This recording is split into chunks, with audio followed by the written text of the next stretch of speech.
Normalde başkalarının hikayelerini falan çözüyorduk. Ya başkalarının suçlarını vesaire şey yapıyorduk Sherlock'larda. Bunda daha kişisel bir şeyi olduğunu biliyorum. Annemizin ölümünü araştırıyor olacağız. Yani tek bildiğim o. Ama hani şey böyle yan yan başkalarının çözebileceğimiz senaryoları olacak mı? Yoksa direkt onun üstünden mi gideceğiz bilmiyorum. Nasıl işleyeceğini göreceğiz. Bütün ayarlarımı düşüğe aldım. Biraz kötü duruyor o yüzden. Rahatsız etti. Neyse. Yapacak bir şey yok. Evet bayağı genç duruyor zaten. Kaç yaşında bilmiyorum ama.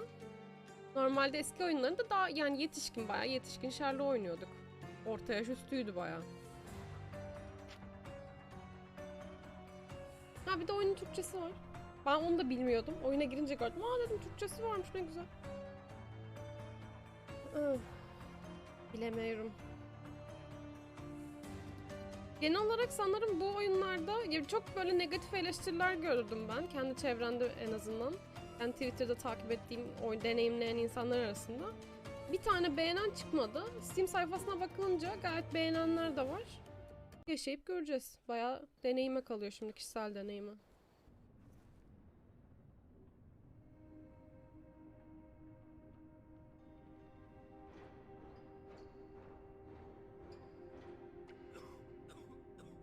Kaplamalar geç geliyor, okey. Ginger, that's what you need. A mouthful of the good stuff and you'll see the back of any seasickness. Thank you for your support, John. Don't suppose you actually brought any ginger? No, I don't get seasick. Aslında çok gençler. Don't worry, Sherry. We've almost arrived at Cordona. I can see land through the Saçlar ve kirpikler biraz gözüme oluyor şu an ama yapacak bir şey yok. The captain seemed more interested in his maids than in his maps. Oh, is Sherlock grumpy? Cheer up. We're back where we grew up. It's exciting. What's changed? What's the same? I'm starting to Bir de question bu whether the hikaye weeks-long Akdeniz journey was adalarında worth bir yerlerde it. geçiyor Traveling all var. this way, enduring this Ve açık dünya oyun. dignity simply to visit Aklıma a grave. geldikçe söylüyorum. Even if it is my mother's. That's just Mycroft's nonsense, still rattling around in your head. Try to forget what he said. I have. I believe it was that this is a performative farce, a feeble excuse to avoid responsibilities, and that there was nothing to be gained from it. You needed to do this. Enough of the self-pity and doubt. So we're a little late. What of it? We'll retire to the hotel and visit her in the morning. It'll be worth it. Thank you, John. And if you want to notify the captain's wife of his indiscretions, I will not stand in your way. Konuşmayı bıraksa bir şeyler söyleyeceğim de. At last. I'm quite ready to get off this Kafamdaki cursed Sherlock boat. şeyini bir tık kırıyor. Çünkü We'll go together. çok genç karakterler. Şu an için rahatsız olduğum, hani gözüme batan tek o var. Bir de keşke yüksek çözünürlükte oynayabilsem oyunu. Yani yüksek çözünürlükten kastım yüksek grafiklerde.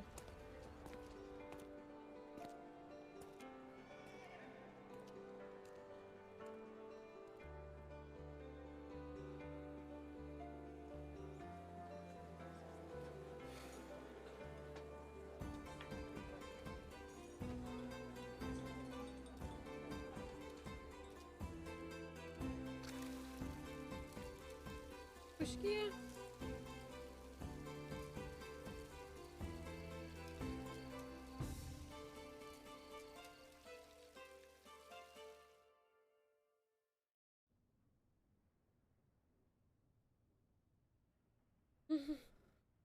Eskişehir, Britanya nüfusundan kalan asırlık geleneklerini sürdüren tek bölgedir. Resepsiyoniste adamı sor. Ha, devam edebiliyorum. Tamam.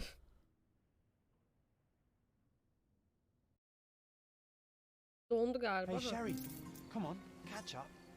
Yes, yes.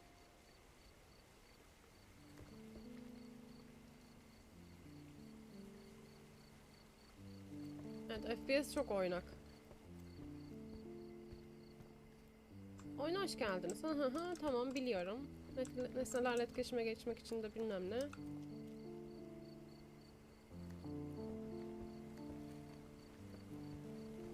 Dokular çok geç geliyor. Canım bilgisayarım. Sen hoş geldin. Ne yapıyorum ben şimdi? Beyefendi sizinle konuşayım ben. Konuşabiliyorum da. Konuşamıyorum. Peki. Welcome to Il Palazzo de Lusso, sir. Hoş bulduk canım. If you need something, sir, please inquire at reception. If you need something, sir, please inquire at reception. Kapıyı açmak için Welcome tıklayacağım to sandım Il da. Palazzo di Lusso, sir. We just need your signature. Saçlar da çok gözüme batıyor. Ama yapacak bir şey yok. Onun dışındaki dokular çok göze batmıyor da saçlar çok kötü duruyor ya düşükte. There you are. Ah, Mr. Holmes. Yes, we have room 221 prepared for you. I see it was reserved for 2 people. Would you like a second key? Oh, no, I think we'll stick together. Bir tane daha yedek vereydiniz Rooms ne are olurdu? upstairs, sir. Welcome to Cordona. Hurry up, Sherlock. I want to see our room. I hope there's a balcony with a view. Hurry up, Sherlock. I want to see our room. Tamam gidiyorum ayol. 221 numaralı o da bizimki.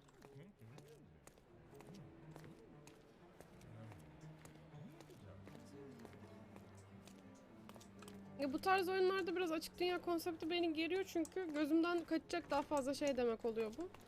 Hayırlısı. Oyun bu arada şu an 30 FPS'te çalışıyor bende ama o kadar rahatsızlık duymadım bundan. Normalde deliririm 30 FPS olunca da. 221 dedik. 225 burada. Bastı niye bende gelmedi?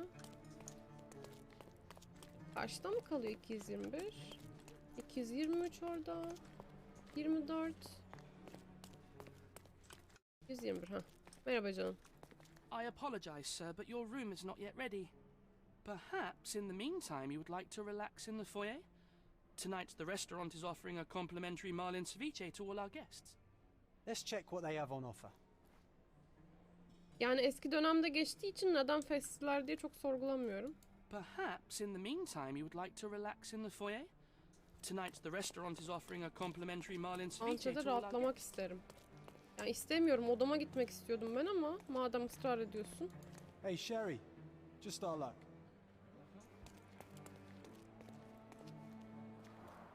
A medium, John. Haven't we been through this already? Come on, it's not like we've got anything better to do.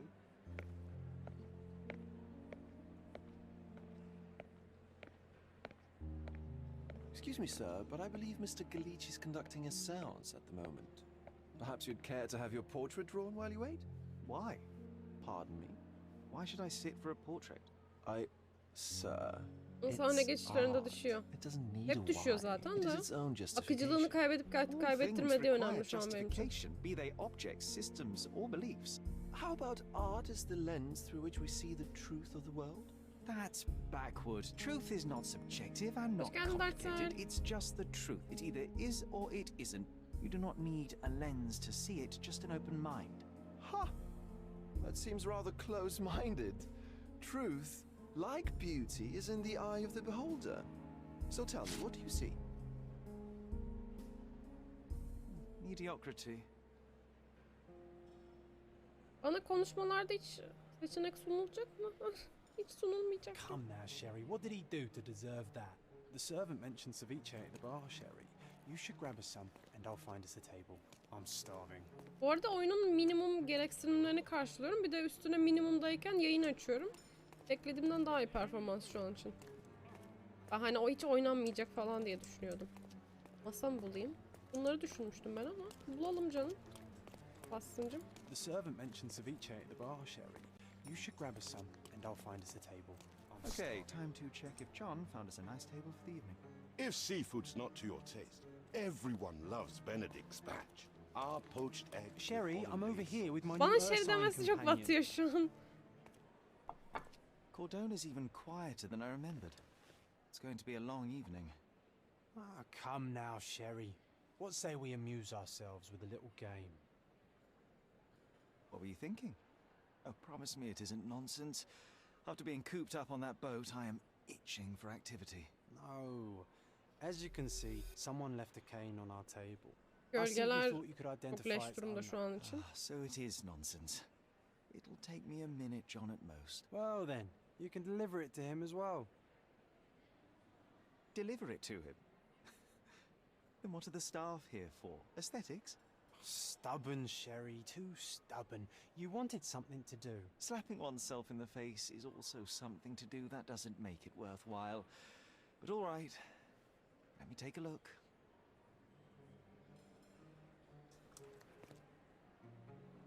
No matter how long you stare at the stick, it's not going to walk itself to its owner. Etkileşime geçebileceğim. Ne tuşlar var diye bakacaktım. Perçeme saygı duyma. Vallahi kafamı kapatabilecek bir şey bulduğum gibi takacağım. Watson'ın da kıyafetini değiştirebiliyorum. Vaka defteri.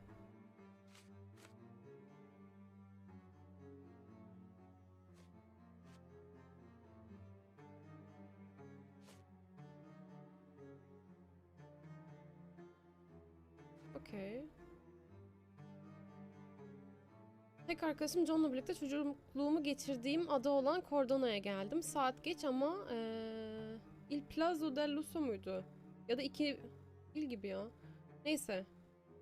Otelinde bir oda tuttum. Sadece resepsiyona girip giriş yapmam. Tamam. Ben ekstradan hikayeye dair bir şeyler söyleyecek falan sandım. Hoş geldin Joe. Biz İngiliziz. Neyimiz eksik? İngiliz olmamız eksik. A crest depicting a bulb of garlic in a meadow. Perhaps the Fielding family or Meadows. Or the hand grip is ahead of a golden Javanese statue, probably stolen from a temple. The dents suggest it has been used as a bludgeon. The cane is made of ebony. It's worn uncared for and bears the scars of numerous hits. This cane is an expensive and ostentatious weapon. Sesler iyi mi? Bir tık da arttırılabilir gibi geldi bana ama yok, bendeki sesler kısıkmış. Take it with you, Sherry. Let's return it to its owner. All right. I hope you noted down your observations in your casebook. But how are you going to find this nobleman? The cane itself is not enough. I may have to ask other guests if they saw who was here. Tanıklara sorabilir. Vaka defterini açmak için C tuşuna basın.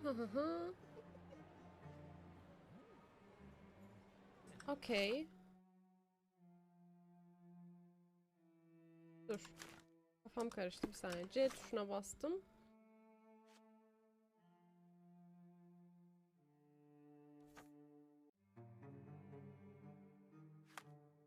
Bunun günlüğü var. Mind Palace'ım var. Büyükmüş map'i. Yuh.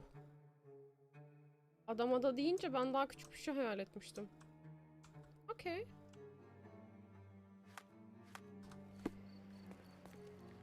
Watson bir İngiliz asilzadenin aksesuarı. Diğer konuklara burada daha önce kimin oturduğunu sorabilirim. Merhaba hanımefendi. Is this familiar to you? Of course. Stop me when you've had enough. Masada 3 kişi oturuyormuş. Bir çift ve eski bir donanma subayı. İnsanlar çiftin nereye gittiğinden emin olmasa da adamın hava atmak için ön bahçeye çıktığını görmüşler.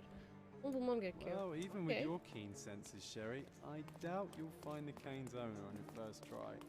Ön bahçeye gidiyoruz o And zaman. would you be confident enough to bet on it, my friend? Why not? Okey, yine Let's see how Cute good var. you really are. Yok yol hizmetçi, sokakların sırtında güneş yanığı var. Okey.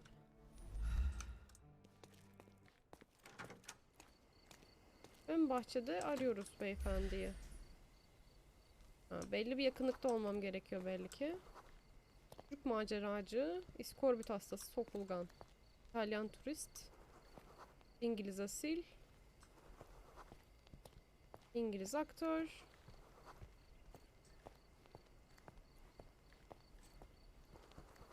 Emekli asker subayı. Beyefendi. Ay. Help me, please. My dear fellow, you're talking to the right man. Donanma subayı Bay Roth asilzade çiftle birlikte masada oturuyormuş. Erkekler yatçılıktan konuşuyormuş. Kadın ise bastonla oynuyormuş. Bastonu kenara koymuş ve medyumla tanışmaya giderken kocası almayı unutmuş. Artık seans odasına girmek için mükemmel bir mazeretim var. Hey, Sherry, don't we now have the perfect excuse to visit the seance? Okey, I'm medyumla just tanışmamı going to istiyordu give the zaten. cane to its owner. You will not persuade me to take part in this show.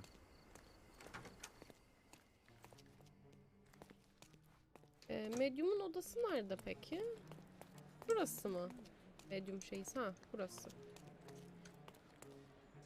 Ne haber Come Watson? on, if you hurry, perhaps we'll see the...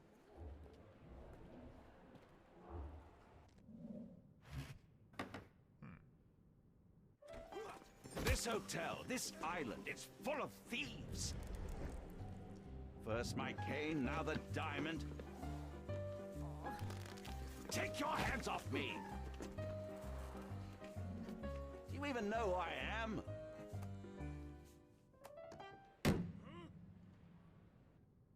Hey, boy! That's my cane! I get that a lot. It's a very common design. What? No, that's a custom-made... A joke. A joke. It was left at my table in the restaurant. I thought it deserved to be returned. Well, I'll be... It is rare to encounter a straight-fingered true penny these days. What a gentleman. But I must ask, how did you know I was the rightful owner? Sherlock'um çünkü.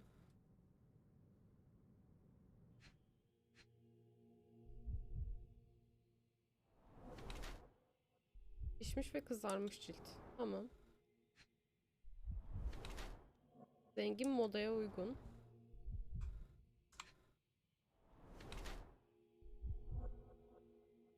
Aa, yine bu sarımsağın olayı ne ki? Yüzünde de var aynı şey.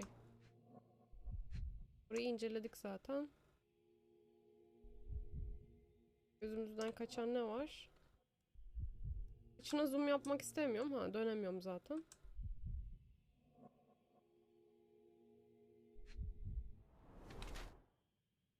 Az önce zaten dövüştü. Mühür yüzündeki ve bastondaki hanedan amblemine bakarak bu adamın Avrupa'da dolaşıp parasını ezen canı sıkılmış bir İngiliz Lord Craven olduğuna emin olabilirim. Ha, asil. Asil İngiliz Lord Craven. Kızarmış yüzde alkol problemi olduğunu gösteriyor. Fiziksel olarak hala güçlü ve sağlıklı ama birkaç yıla çökecek. Sürekli sarhoş olduğu için öfke problemi var. Kızarmış yumrukları kısa süre önce tamam biliyoruz.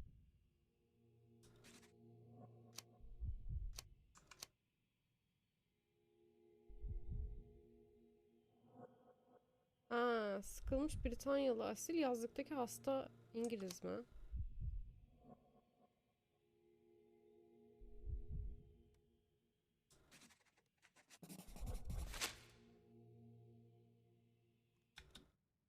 Hayırlısı. Simple deduction. Your cane told me everything I needed to know. I was after a strong middle-aged man with a keen interest in adventure, noble blood, and affection for strong drink. And if one were to go further, one may even be able to extrapolate your name from your heraldic symbol, Lord Craven. Marvelous. Simply marvelous. That's me, Lord Andrew Craven. O mekanik güzel You olmuş. are the Karakter real incelerken medium. iki seçenek sunuyor Hear that, sana. Emma? Well, you found my cane. Perhaps you Hangisini can onaylamak locate istediğine my dair. diamond too. Yes, you should do it. It will be child's play for you, Mr. Holmes. And if a child can do it, then I'm sure the local police can suffice. The police? Why bother? I know this harlequin stole it. The only question is, where is it hidden? Fine. Give me my stick and I'll resolve the matter myself. This thief almost confessed after a single punch. I suspect a beating may result in answers of questionable veracity. Fine. I shall spare you and he the trouble if you first answer me this. Seans merak ediyorum You ilk. insist the medium robbed you during the seance. But what occurred exactly? Ah! It was a dirty trick. We were sitting here in the dark, chanting and holding hands, as Aslı ne yapıyor? expected. Then something began to appear from the medium, like a cloud or a bubble. The swindler called it ectoplasm. Ah, yes. Common in the spiritualist trade, and quite the spectacle. Indeed, perhaps too much. My beloved Emma screamed in horror, and I stood to defend her, attacking that cursed ghost. How brave. But my hand hit nothing. The medium jumped away from me, and Emma fainted. I lit the candle, and the diamond was gone. How does Okay. a priceless diamond become the subject of a seance? It is an unusual accoutrement. Emma wished to speak with its former owners. My grandfather told us it belonged to a Raja, an Indian king. So you were summoning long-dead Indian royalty, and, pray tell, you were expecting him to converse in English? To be frank, Mr. Holmes, I don't believe in ghosts. But Emma was fascinated by the idea of meeting a real king, even a dead one. Well, a crown is a crown. Can you describe the stone itself? A yellow diamond, not less than 100 carats, and perfectly egg-shaped. There is not another like it. Stay here, and don't touch anything. I'm going to investigate further. Don't fret, I'll be keeping a close eye on this thief. Evrendeki etkileşime geçilebilir bölgeleri vurgulamak için Z tuşuna bas. Ha. Okey.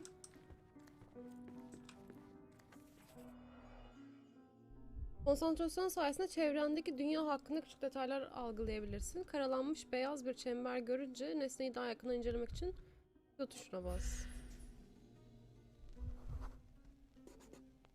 The diamond was placed on the table so that all participants could reach it. Half a glass of Balblair Scotch and the remains of a Paul Aranaga cigar. What else does a gentleman need? This must be the ectoplasm. Too bad there's not enough for a proper chemical analysis. Ectoplasm. The ghost was here, Sherry. There are light traces of rouge on the edge of this wine glass. Masada daha var bir şey daha.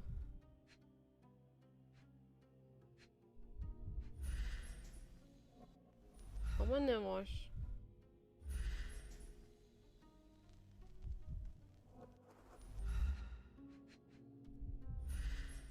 Pantolonla da şey yapabiliyordum da.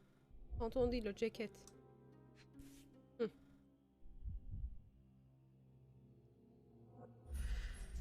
This brooch is old and cheap, but the moth design has its charms.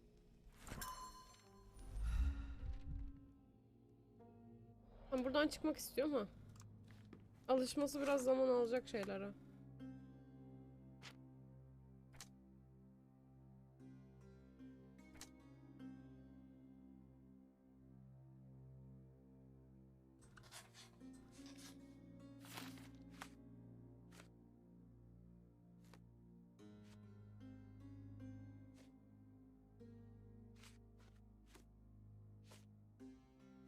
Tamam, bunlar.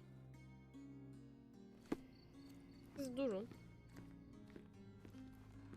Senle Thank you for konuşalım. helping us resolve the situation, sir.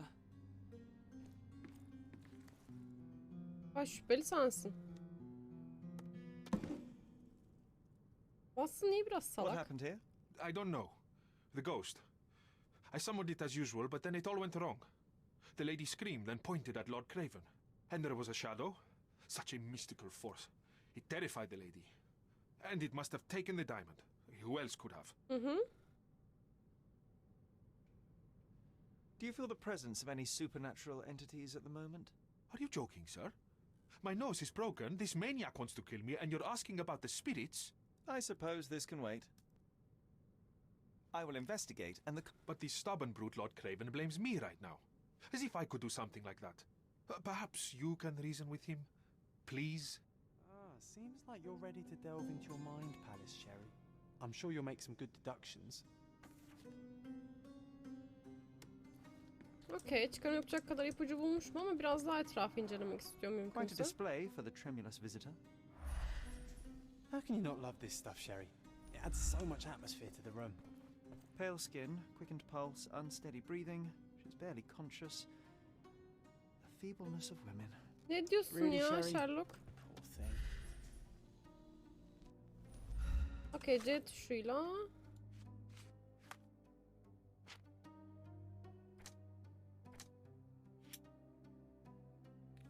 Ha, kitleyebiliyorum.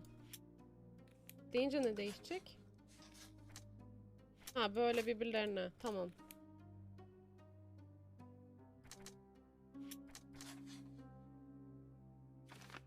Lady Craven pencere işaret etmiş. Eminim ki seans esnasında orada birini görmüştü. Tamam. Bununla bunun bir bağlantısı yok. Vaka defterime geri döneyim. Hoş geldin Fate. Oyun Türkçe Spektrum. Yani yaması yok.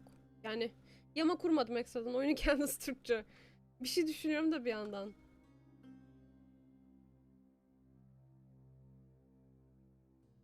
It seems there may have been an unexpected visitor outside the window. I hope it was the ghost of the Raja.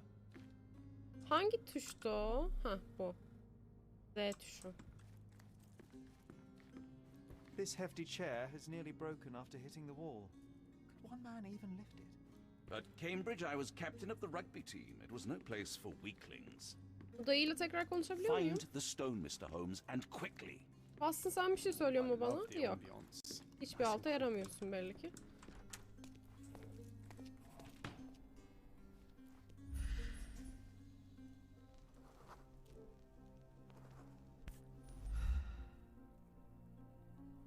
This Ne looks arıyor recent. burada ya? A shoe with a broken heel will surely leave scratches. All right, John. Do you think a ghost could leave this footprint? I'm reserving judgment. Use your keen eye to follow the trail. Birinin hareketlerini izlemek için öncelikle ilgili kanıtı ekrana iliştir. Sonra izi meydana çıkarmak için Q tuşuyla konsantrasyon moduna gir.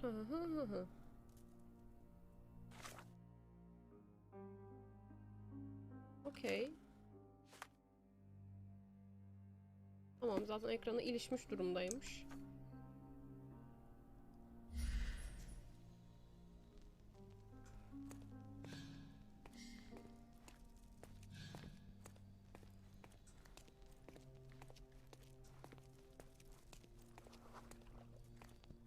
Can you satisfy my curiosity? That's a question I can answer. O gün bahçedeki görevli bahçede çalışan bir hizmetçi gördüğünü söyledi. Seans odasından bir çığlık gördükten sonra kadın hizmetçi aceleyle ayrılmış. Okey.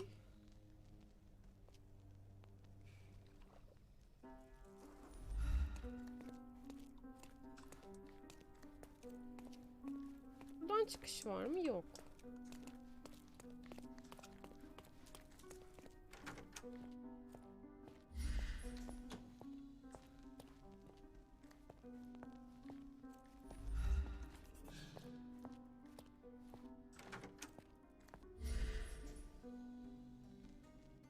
Bazı mekanikleri tam anlamadım.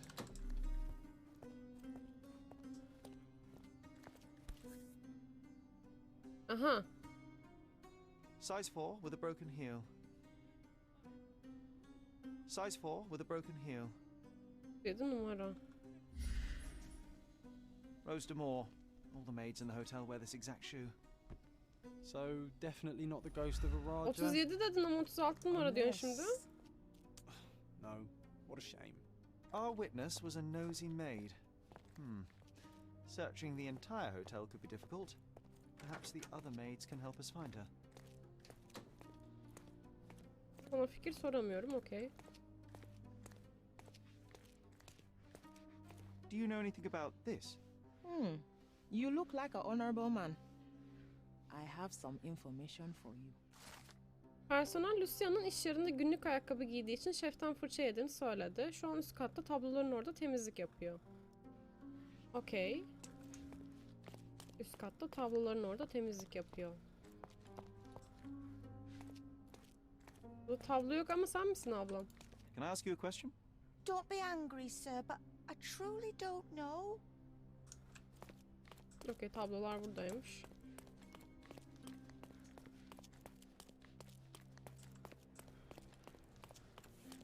Ablacım selam. Ama sen günlük ayakkabılarını giymiyorsun sanki. İş ayakkabısı bunlar. Finally, there you are. One would think a maid would be easy to find in this place. I'm sorry, sir. Do you need more towels? No, no. You are the maid who saw the ghost in the seance room, yes? How did you know? Simple. You changed shoes after breaking a heel while fleeing the scene. I'm sorry, sir, but if I may ask, who are you?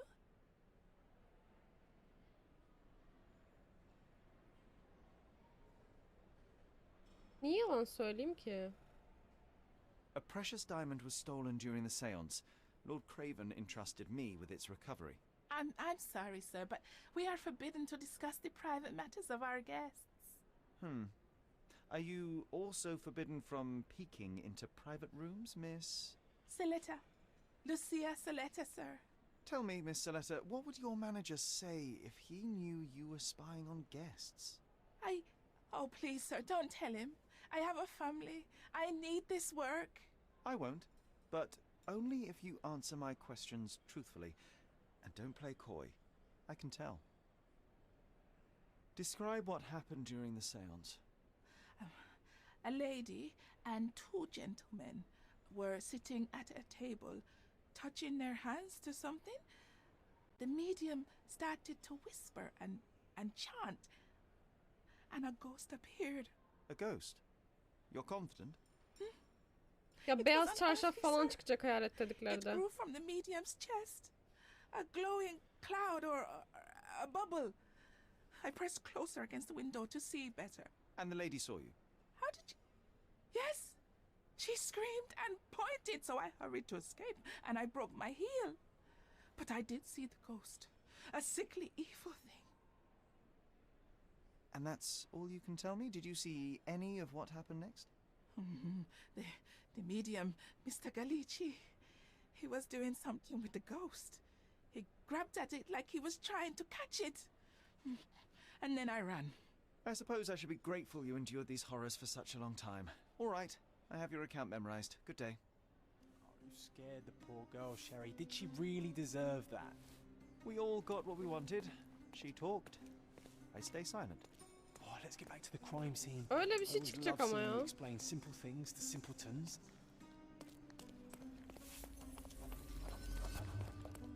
Okay, seans odasına geri dönüyoruz. Şimdiye kadar sevdim oyunu. Çok şey başladı. Güzel başladı bence. Lady Craven retired to her room to rest. Lord Craven remained here until the staff reported that the medium was locked in his room. Yeterli ipucuyla Sherlock geçmişi zihninde oluşturabilir. Bunu da merak ediyordum. Eski oyunlarda hep yapabiliyorduk bunu. Kuş sanmıyorum. Beyaz kuş da olabilir, evet, neden olmasın. Başlamak için düğümle etkileşime geç. Sonra da olayların doğru versiyonunu oluştur. Burada seans katılımcılarının pozisyonunu doğru yerleştirmeye çalış. Lord Craven'ın eşi sandalyede değil de camın önünde falan durmuyor muydu ya? Dur bakayım. Hoş geldin Lauren. Lady Craven.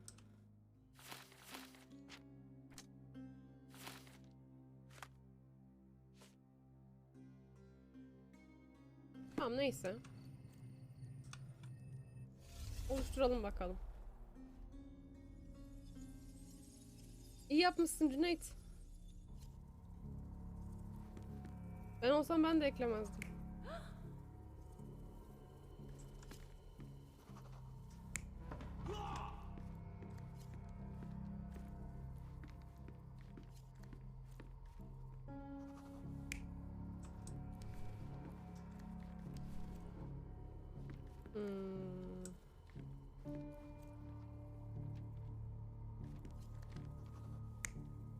Yerler değişecek. Ablamı buraya istiyorum. Medium Bey'i buraya istiyorum. Yok, Medium Bey'i buraya istiyorum.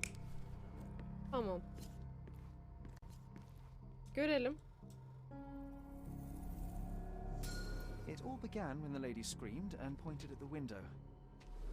Lord Craven jumped up, ready to face anything, ghost or human. The medium shrank back in dismay.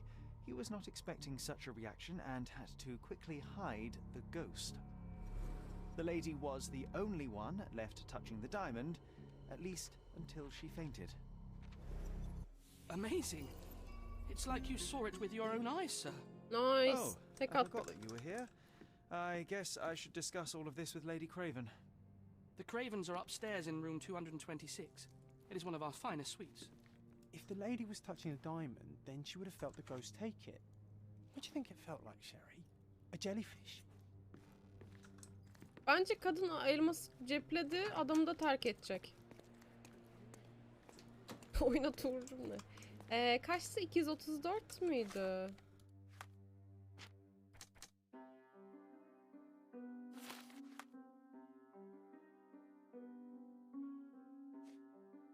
%126'ymış tamam.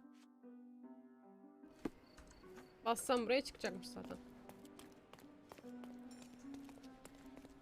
Yılbaşılı demişken. Babam nasıl?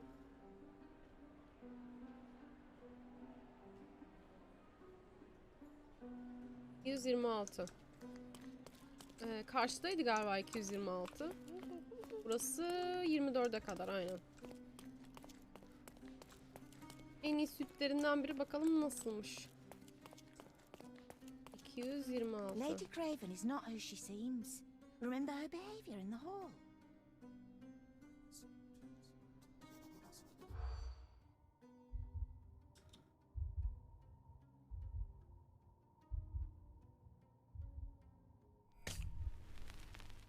Fiyatlar yine yükselir değil mi? Gözcüymüş mü? Şef yemekleri çalıyor. Bu yaz çok konuk gelmiş.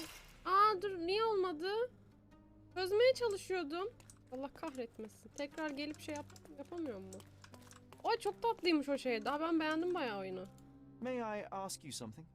Don't be angry, sir, but I truly don't know. İzin verirseniz içeri gireceğim ben ama. Is this familiar to you? I would never refuse a nobleman, but I know nothing, sir. Everyone's looking at us, Sherry. You sure you know what you're doing? Lady Craven is not who she seems. Tekrar çıktı. Hadi hayırlısı. Kocasını sarhoş etmiş. Bu yaz çok konuk gelmiş. Ha, zamana karşı. Şeften bana ne? Yine yetişemedim. Dur. Oğlunun kötü tanıdıkları olmasının, ben kadından bahsediyorlar diye düşündüm de. 3. deneme yapacağız iş. Tamam, kocasını sarhoş etmiş. Şeften bana ne? Oğlunu da boş ver. Fiyatları da boş ver. Gözcüyüm şu aldık.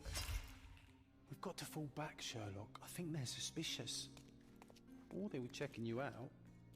Gözcüyüm şu almayacak mıyım? Allah belanızı vermesin. Onu ne yazmış günlüğüne?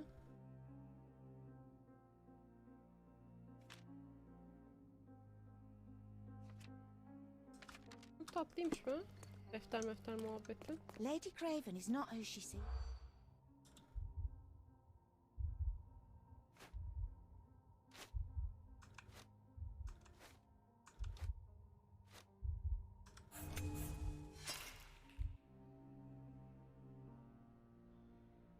Anlamıyorum nerede yanlış yaptığımı. Lady Craven is not who she seems.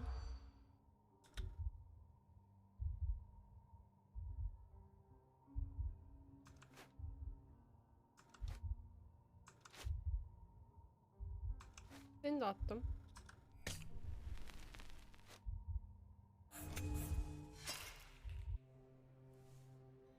Yani yuvarlak için aldıkları önemli kelimeler olması lazım sanki. Ama sonrasında üstüne ek satılıyor. Ben gerizekalıyım ve şu an hiç basmıyor kafam.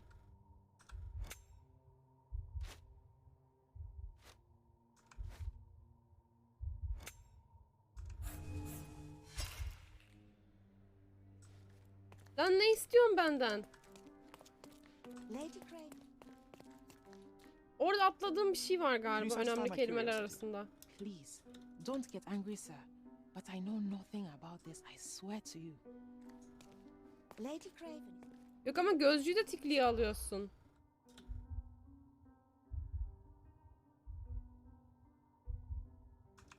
Ben ne şeften? Tamam, bunu aldık. Oğlu değil. Kocası. 2 tane şey mi tıklayabiliyorum sadece? Lady Craven is not.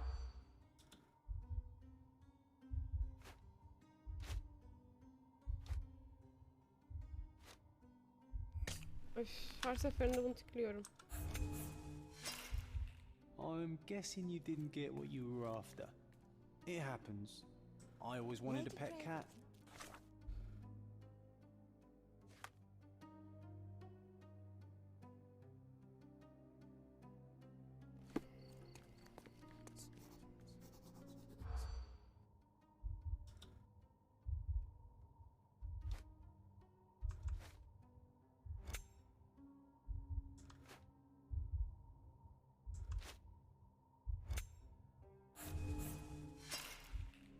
Bir şey eksik kalıyor.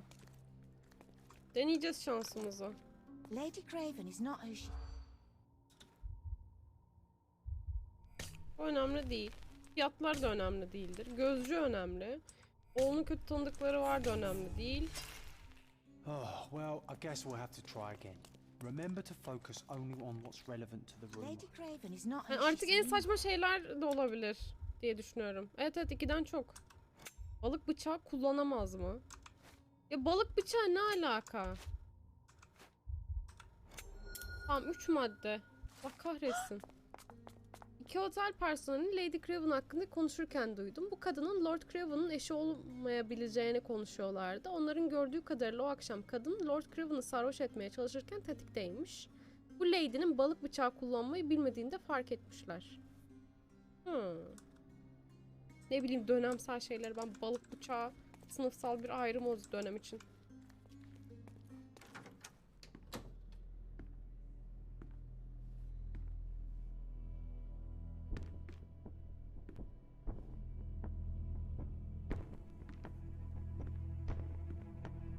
Biri öldü değil mi? Evet. You're here, at last. I didn't do that, I swear. Demiştim kadın çalmıştır diye. Well, I did have some questions for her, but it seems I've arrived too late.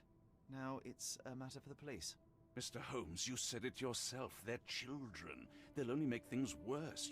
You promised me you would investigate. Investigate a theft, not a murder. Fear not. I will tell them all I've uncovered. Patlamış mısır kokuyor ya. Help me. The police will surely accuse me of Emma's death. You were the only one who can find the truth. Fine, but only because it's slightly more interesting than the walls of my room. Tell me what happened. Look, after you left, I waited in the seance room until the servants locked up Mr. Galici, the medium. And was your mistress there too? Oh, so you know? I suppose I shouldn't be surprised. Regardless, the staff took Emma to her room. She was still feeling dizzy. So you didn't follow her. Interesting. Is Mr. Galici still being held? And where did the servants secure him? He's in room 225. But that pigeon-livered man at the reception desk refused to give me the key. Well, I will have to visit reception myself then. Perhaps he will listen to reason. Where did you go instead? To the bar. It had been almost an hour. I see. And how long did you stay? I partook of a well-earned whiskey or two before retiring upstairs. Ask anyone there. Now we arrive at the tragedy at hand. So what transpired after your detour to the bar? I headed up to my room to find Emma on the bed. I didn't pay her much attention at first. I was still preoccupied with that damned medium. But when I realized she was silent, I drew closer and discovered she was dead. What's more, the diamond lay right there beside her. Oh, well, that is splendid news. Splendid? The return of the diamond will be cold comfort if I live out my days in a jail cell. You must help me. Let me see what I can find. Barely an hour has passed and you already have yourself a murder mystery, Sherlock. Why am I not surprised?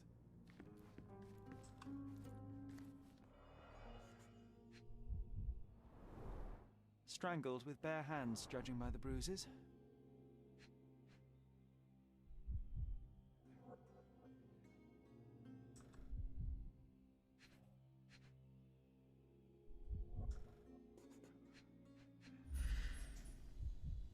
Ne saçma hareket edebiliyorum ya.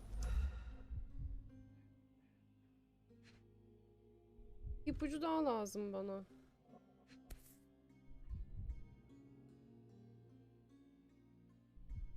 This must be the missing diamond.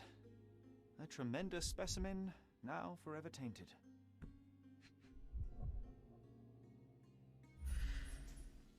Sanki çantaya bakacağım gibi ama oraya ulaşamıyorum.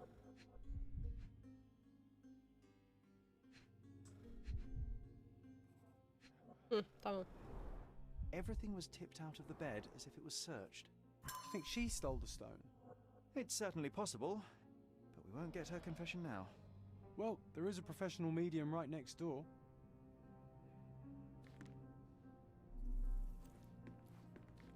Şuna da bakalım.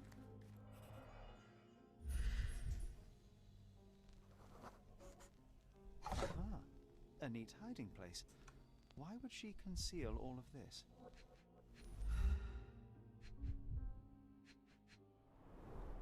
Several £1,000s, that's quite a fortune.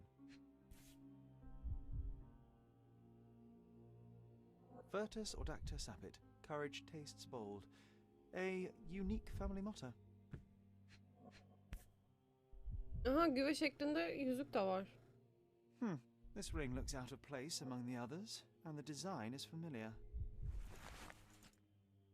Adamın da güve şeklinde şeyi vardı ya. Medium'un muydu o acaba? Broşu.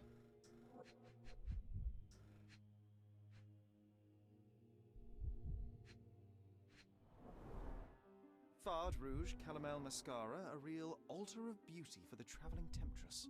The mystery deepens. A victim with a checkered past and poor taste. Hoş geldin senyorcu. İçerideki odaya da bakacağım şu kapıya geçmeden önce. Lord Craven, yaptığınız iğrenç şeyden sonra skandal çıkmamasını sağlamak için ve tedavimi karşılamak için sözünü verdiğiniz tazminatı hala alamadım. Yanlış suçlamalarınız yüzünden işimi kaybettim, biliyor musunuz? Artık masumiyetim kanıtlanmış olmasına rağmen elim yaralı olduğu için işe dönemiyorum. Beni görmezden gelmeye devam ederseniz mahkemeye başvurmak zorunda kalacağım. Kim yazmış ki bunu?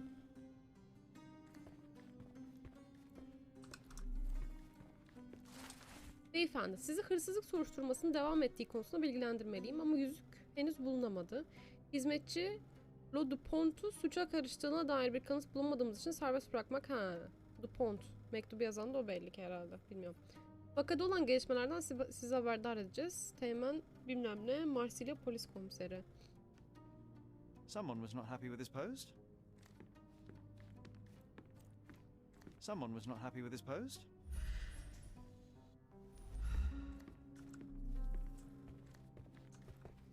Okey, şimdi şeye bakalım. Ama birleştirebileceğim parçalarım var. Önce onları birleştireyim.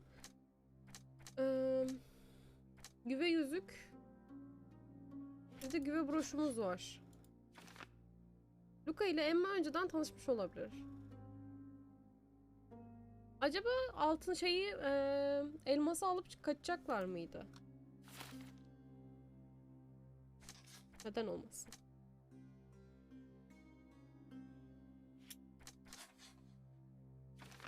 Katil elması bırakmış. Emma'yı öldüren her kimse elması cesedinin yanına bırakmış. Lord Craven Emma'yı taşla yakalamış.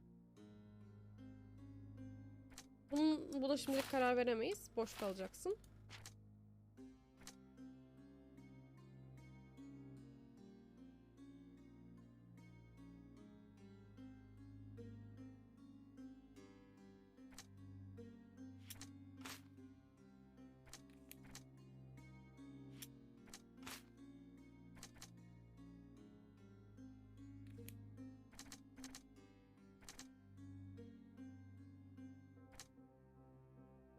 Bunu birleştirmeye çalıştım değil mi ben? Evet.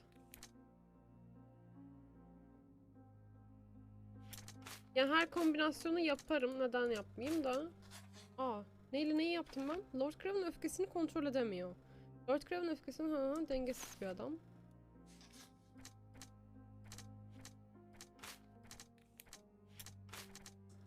Okey, bunlar şimdilik duracak elimizde.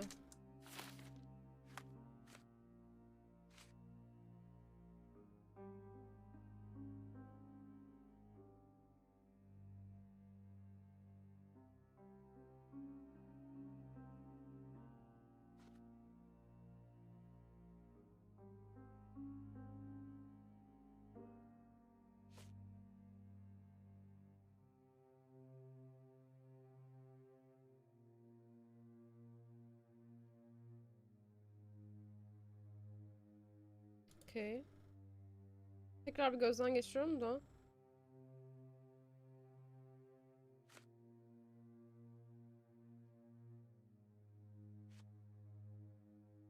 Bunlar da mektuplar. Şimdi buraya bakabiliriz. Remarkably simple lock.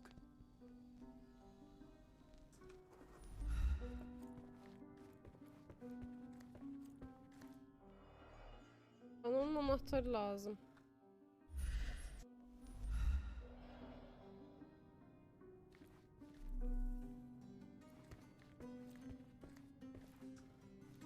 Ama şimdi açamayacağız belli ki. Odalar arasındaki kapının kilidi ucuz. Okey. Yani zaten de.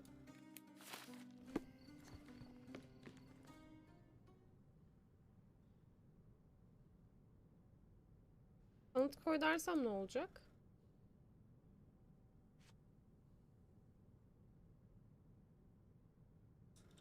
I doubt I can help with this.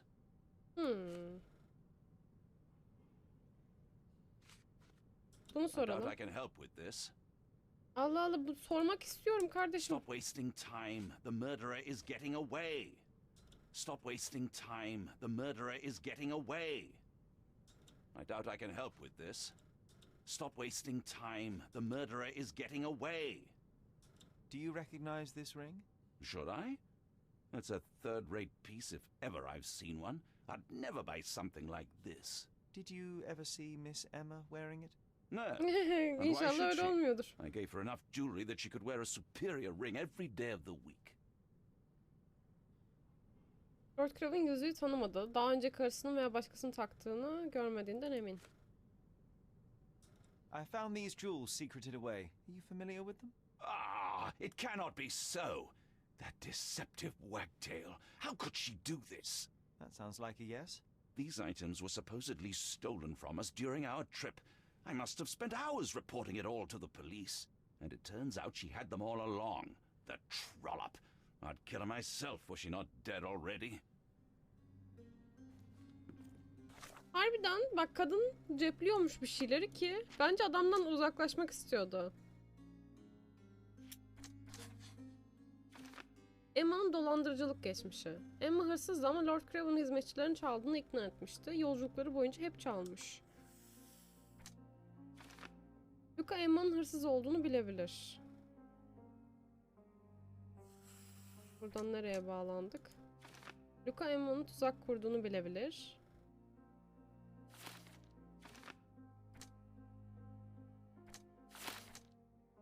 Lord Craven'ın katil olduğunu düşünmüyorum şu an için ama bunu seçersem ne oluyor mesela?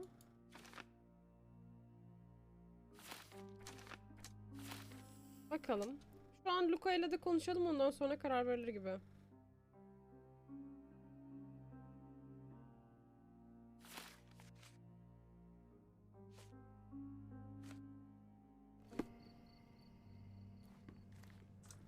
Yani tekrar konuşabiliyor muyum? About it, Holmes. I did not do it. Ay, You sus know be that. adam. 225'te kalıyordun sen galiba.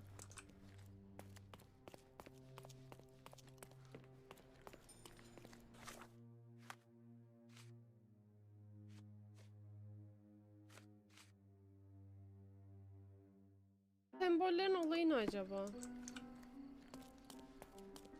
Bir Watson'a da sorsaydım keşke. 125 sensin. Ama giriş yapamıyorum. Resepsiyondaki adamla konuşsam.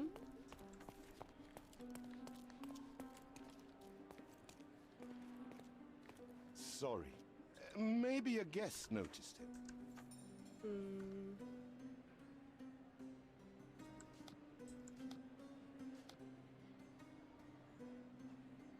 Bunu soralım. Sorry. Maybe a guest noticed it. Burası bar değil mi? Excuse me, just one question. Of course. Stop me when you've had enough.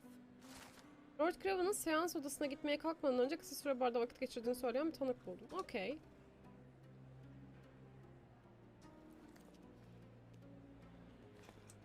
Do you know anything about this?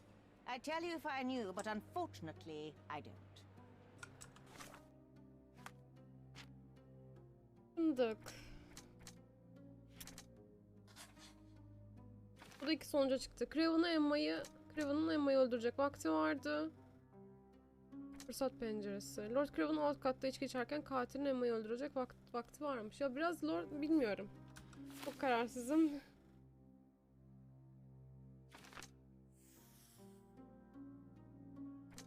Luca ile konuşmam lazım benim bir an önce.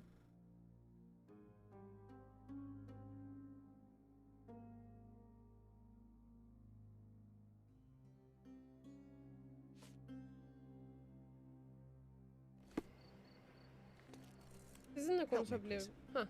Excuse me? What? I'm not sure I know.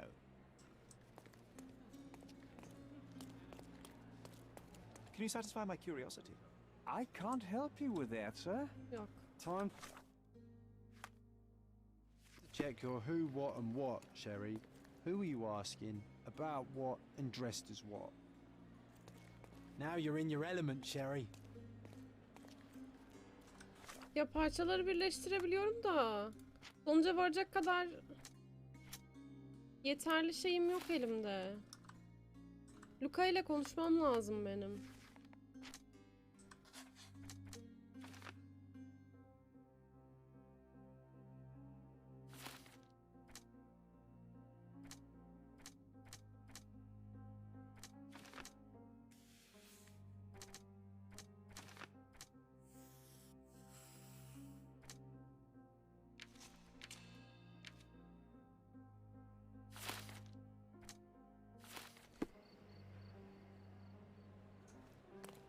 Tekrar şeyle konuşmayı denesem, Lord Craven'la.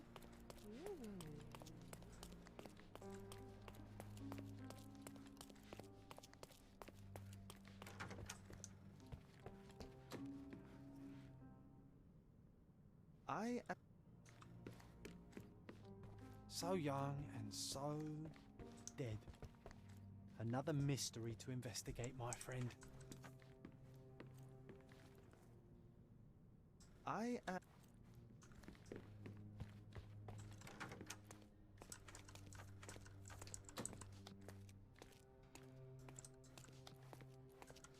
Bu üstünde harita işaretimsi çıkan şeylerin olayı ne acaba? Diğerleri okey konuşma da.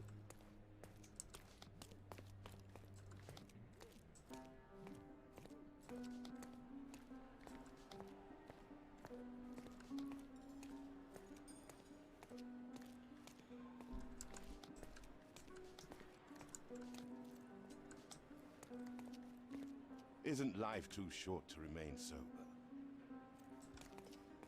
Yani mecbur suçlayacak mıyız bilmiyorum. Luca ile konuşma şansım Now you're in your element, Sherry. yok gibi sanki. Ya ona bir konuşabilmeliydik diye düşünüyorum ben ama.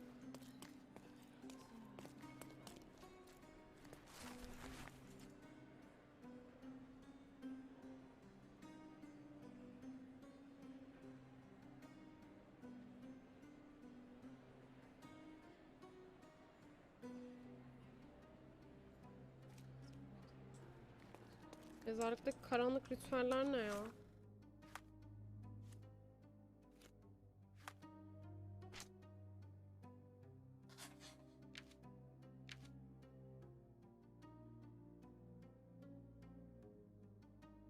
Sonunda doğru seçim yapıp yapmadığımı gösterecek mi acaba?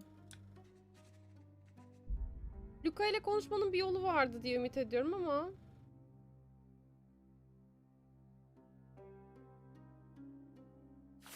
Kadar kısmet. Gidip suçlayacağım bakalım Lord Craven'ı.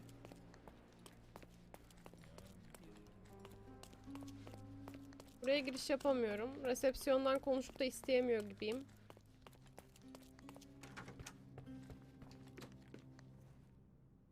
I cannot cover for you, Lord Craven, the facts. It wasn't me. You have no proof, not a whit.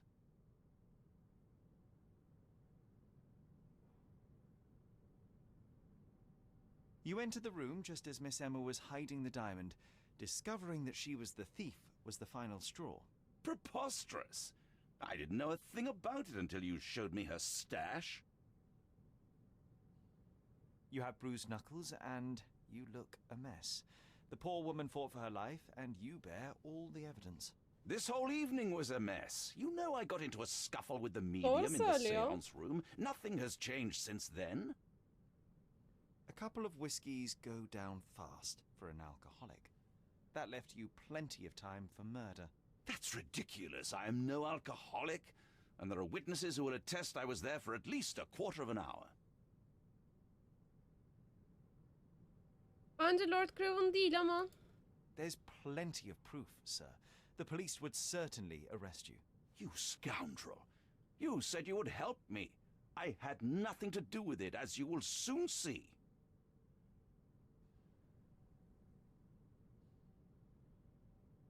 there is a more charitable interpretation. Miss Emma was a thief of unsavory character. Perhaps she threatened you, forced you to fight for your life. Are you... You suggest I lied to the police? Escape blind justice? Your lover was a corrupting influence. She stole from you, lied to you, and drove you to violence. You deserve a second chance. If you apply yourself and some of your wealth, you could do a great deal of good outside of jail. I will tell the police what I learned about Miss Emma, and no more. Well, even if you don't believe I'm innocent, you've given me a chance to prove it. Thank you for staying on my side. Gerçek katil kim kardeşim? Gentlemen, when this matter is resolved, I'll see to it you are sacked. This treatment is unbecoming for a man of my status. Mr. Holmes, you are my witness. Look at him. The murderer, geldin modern köle. indignant victim. He should be a politician. He certainly has the means.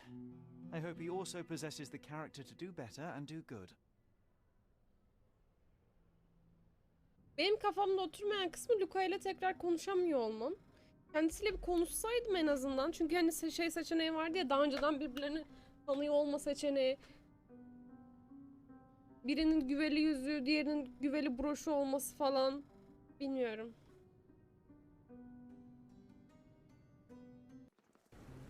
That was too much fun, Sherry. I'm buzzing. Buzzing. Wasn't it fun? A woman died, John. I was too slow to the truth, too hesitant to intervene. How can you... Oh, lighten up. Those people made their choices. If you swan about with a diamond in your pocket, that's what happens. Wealth is a weakness. So we must blame those who covet it. With enough money on the line, Sherlock, a man will do just about anything, even murder. And then we get to solve it. I suspect you perhaps cannot grasp the true horrors of mortality, John. Oi, I am aware of my perilous existence, thank you very much. I must admit, even if the outcome of the adventure was imperfect, there was some pleasure to be had in the puzzle. Well, Cordona seems more depraved and decadent than we thought. I bet you'll get another chance. A bet, you say? Ah, figure of speech. Just a figure of speech. Damn. Well, take one last look at the view, then we must be off. It's time to do what we came here for. Böyle az az yan hikayeler, sonra biraz ana hikaye falan tadında gibi gidecek gibi.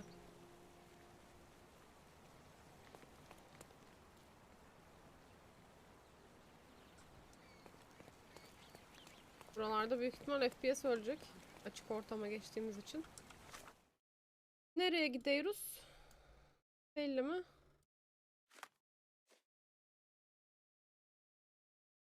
Maden çıkmazındaki mezarlığa gitme zamanı geldi. Annemin mezar taşında ağlayan bir meleğin figürü var. Okey.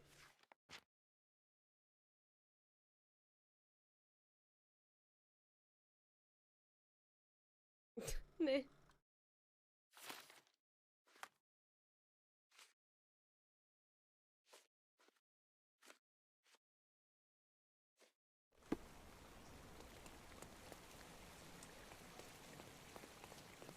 Kardeşim nereye gideceğiz?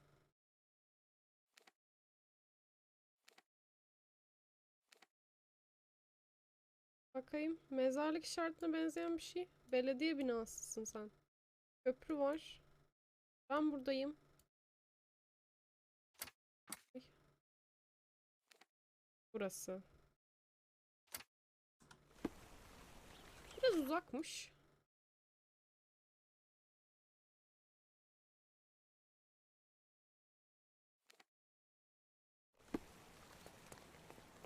Sen götürüyor mu beni? A free ride for every hotel visitor.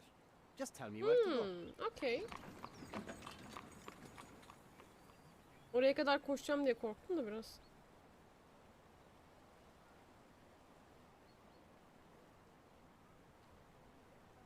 Eski Sherlock'ların yükleme ekranı çok daha güzeldi. At arabasının içinde kitap okuduğunu görüyorduk Sherlock'un.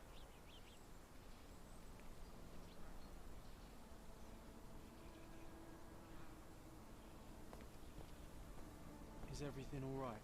If you don't feel up to it, I won't tell anyone. It's just a goodbye, John. It won't be difficult. I've already come to terms with my mother's passing. So you really don't remember? To what do you refer? funeral. Sherlock, you were distraught. At first, I thought this visit would dredge up those feelings, but you've been remarkably level. John, I think I was too young to understand. Sherlock'un ilki mi? İlk oyununu ben oynamadım ki. Perhaps that İkinci ve üçüncü oyununda öyleydi. On the contrary, it's why I'm visiting her grave. To remember her. Ağlayan melek figürü varmış mezarlığında.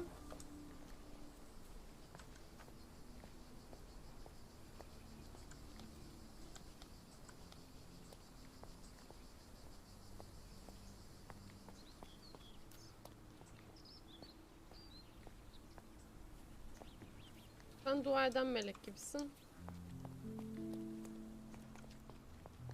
Yüksek kalitede oynansa çok güzel gözükecek etraf ya. Moralim bozdu.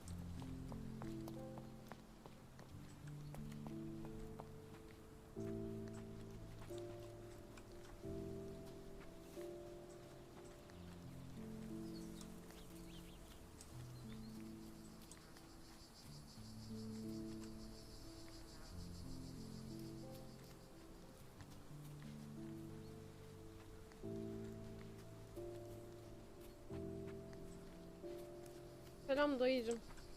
Could you help me? I don't think I'm rich enough to talk to you, sir. Ne? Benimle konuşacak kadar zengin olduğunu düşünmüyormuş.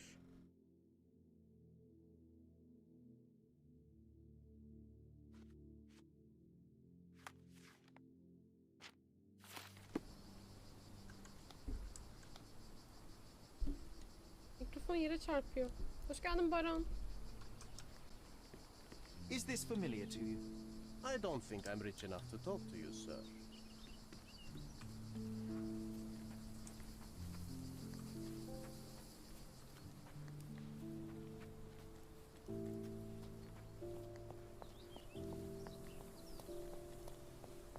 Bu tarafa gidebiliyor muyum? Gidemiyorum.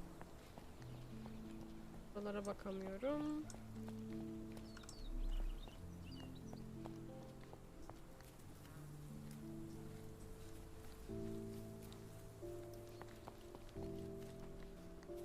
Ufak bir ara şeydim ama 10 yıl sonra gelmişsin falan böyle.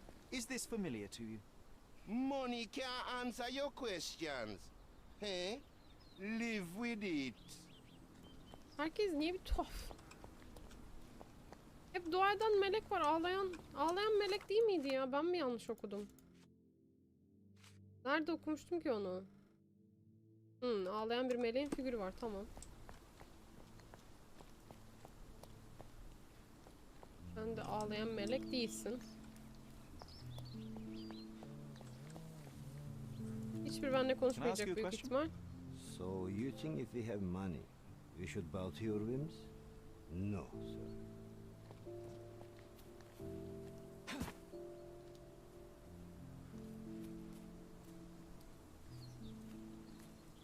Ben bir melek. Buranın girişi nerede? Buradan giremiyorum. Buraya da bakmıştım.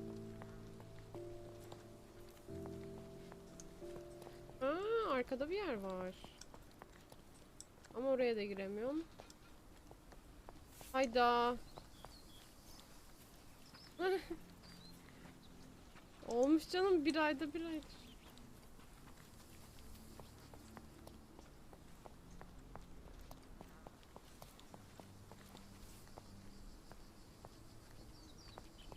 I thought you wanted to remember, Sherry. Concentrate, and I'm sure it will come back to you. Mycroft was adamant that we leave for London immediately after the funeral. He never told me why, but I saw how unsettled he was by the long requiem. Boşuna dolaşıyormuşum.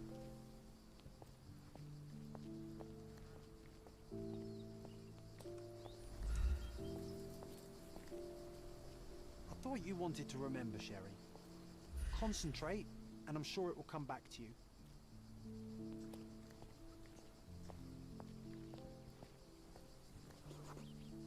The service was sparsely attended.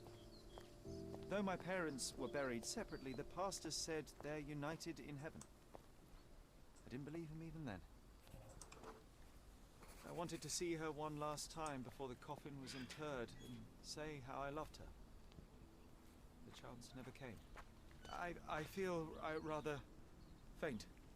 You're fine, you're fine. Ağlayan meleğe benzemiyor bu arada. You remembered everything. It will get easier soon. Dua eden melek gibi. Bundan birkaç tane daha vardı.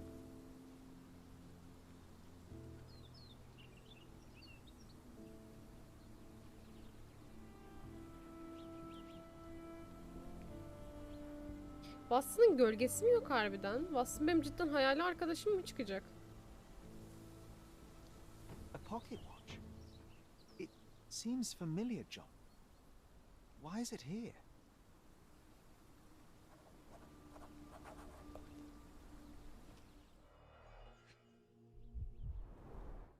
Rest in peace, Violet Holmes. Goodbye, Mother.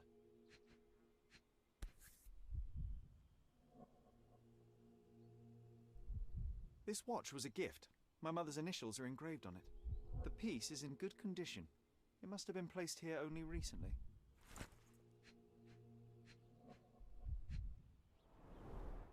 A candle in a small puddle of wax. It cannot have been lit for more than half an hour. Is this really how you want to spend this time? This is my mother's pocket watch, John. Who put it here and why? Are you not in the slightest bit interested? Başka neye bakabiliriz ki? This is excessive, Sherlock. Can you not let the mystery be? Bakalım millete bir şey sorabilecek miyim acaba?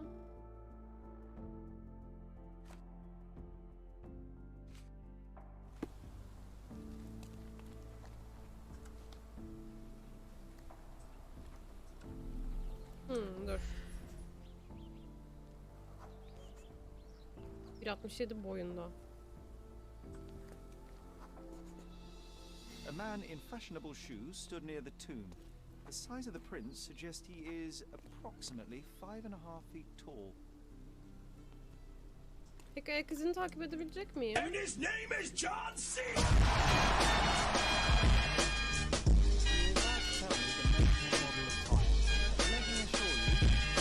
Do not care. Bisikletle gelmiş. Saga Paşa Prime'la abone olmuş. Toplam 23. ayını kutluyor. Teşekkür ederim Saga Paşa. Neredeyse 2 yıl. Keşke alt tab yapmasaydım. Kafayı yedi. Thank you. 23 aydır desteklediğin için. Aha. Burada bir yerde görmüştüm. Biri kenara bisikletini bırakmıştı.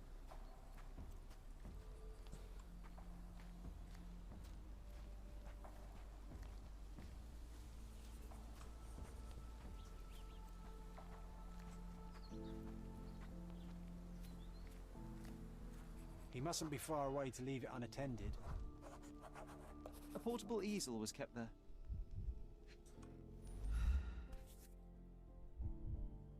The hospitaller crypts.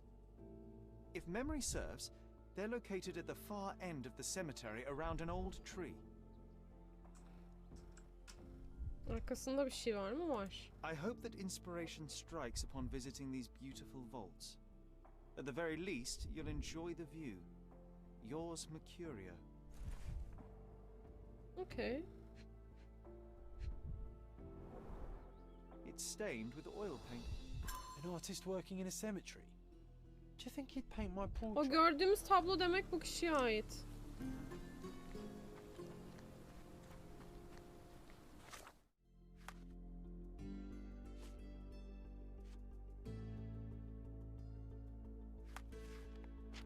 Buraya ekstra bir şey çıkmamış, okey. Yes, burası. Oh, it's that ridiculous artist from the hotel. Be Mr. Holmes, did you come for another portrait? No, I jest. You gave quite the performance last night. The hotel was abuzz with your name. I must say I was rather absorbed in it all. The fallibility of men. Such scandal. It was a welcome distraction. Oh, my manners. I am Werner Vogel, art enthusiast and gallery proprietor. Mr. Vogel, I was perhaps too curt when last we spoke. Speak no more of it.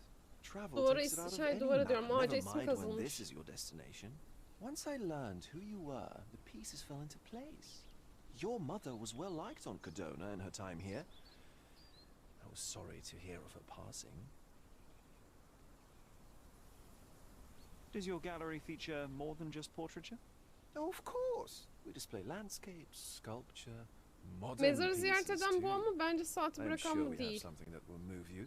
You must stop by. Only music moves me, I'm afraid. Then you have simply not found your artist yet. Someone whose work hits you in your core. You're still young. I'm sure we'll find them. How did you come to possess my mother's pocket watch? Oh my! It is quite something to witness those powers of deduction firsthand. Yes, Okay. I left you her timepiece. Yanıldım. After her death, there was an estate sale. All of Cordona's elite picking of her remains. I couldn't let such a lovely thing go to those vultures. When I learned your name, I could no longer keep the watch in good conscience. It is yours by right, and I knew you'd find it here. Thank you. I'd forgotten all about it, but the moment I saw it, I knew it was hers. Amazing what the young mind forgets and the older can recall. Rather odd, loitering in a cemetery. I suspect you'll win, but I'm here for my art. There's beauty everywhere if you look, even in decay. A little darkness brings out the light. Bizim mezarlıkta çizim yapmaya A çalışan biri olsa ne diligent yaparlar observer acaba? might note that you too are loitering in a cemetery. What brings you here? Closure answers penance? Closure, I suppose. And what is closure? Mere proximity? Understanding. Acceptance. You didn't understand from afar. You had to come here to accept the truth of her death? Of course I understand. She died of consumption, drowning in her own blood. Your mother? Yes, my mother. I must have been misinformed. I'd heard otherwise. Otherwise than consumption? No, you'd know better than I. I'd heard talk of a police investigation, but Cordona is a notorious gossip. And what does it matter? She's passed on either way. She has. Well, I shall intrude no longer. Oyunun I'll sonunda leave you to ölmemiş your mi çıkacak closure. kadın? Do stop by the gallery if your travels. Teorilerimi fırlatıyorum ortaya. Farewell.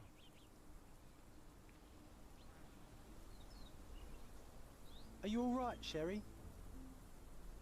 Take as long as you need. Bana şey deme ya. Whatever I need, it isn't here. We should explore Cordona. Perhaps there are archives that may shed further light. Belediye, karakol ve Kordona günlüklerindeki arşivler vakan hakkında önemli bilgiler barındırıyor olabilir. Bir kanıt parçasını araştırırken gidilecek en doğru konumu düşünmeye çalış. Okay. Yani bu benim cevap verebileceğim bir şey değil. Baykuş ya da düz kuş. Chat'e sor. Beni... Ya ne diyeyim?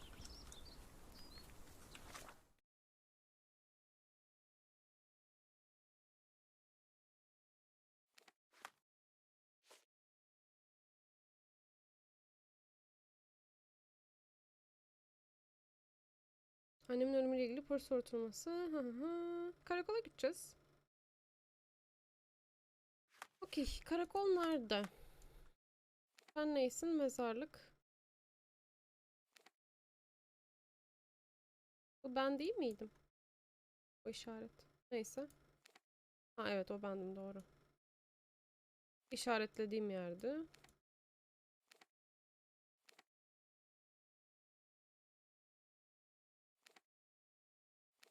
Günlükleri. Karakol.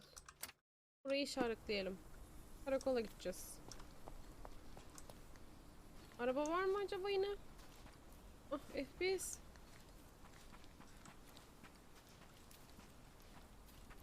Yayıncıya sorulacak en saçma soru o bu arada. Niye az izleniyorsun? Niye chat'in konuşmuyor falan. Chat'im mesela benim hayatta en gurur duyduğum şey chat'imdi. 2 aydır falan chat'imden nefret ediyorum ya. Ben nefret ediyorum. Dümdüz.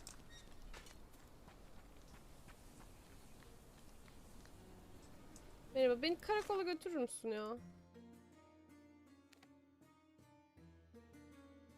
Bırak.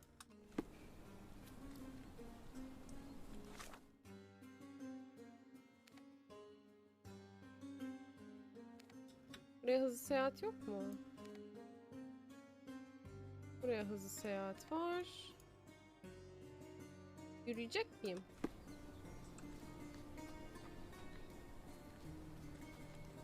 Ama yani doğru değil mi? Cüneyt, chatte en çok olan insan sensin.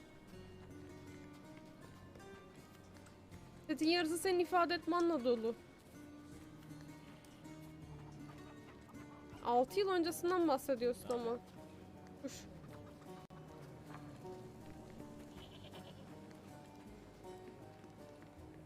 Yani dediğim gibi o yayıncıya sorulacak en saçma sorulardan biri.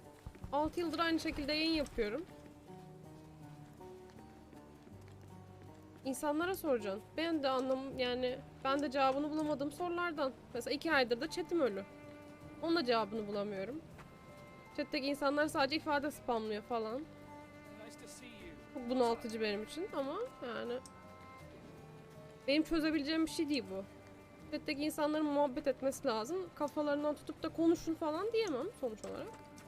İfade spamlamaya devam. O yüzden. Ağzımı açtırmayın bu konuda, çok doluyum. Ben yanlış gidiyorum galiba. Evet, köprüyü kaçırdım mı? Kaçırdım. Şuradan bağlanabilir miyim köprüye? Bağlanırız.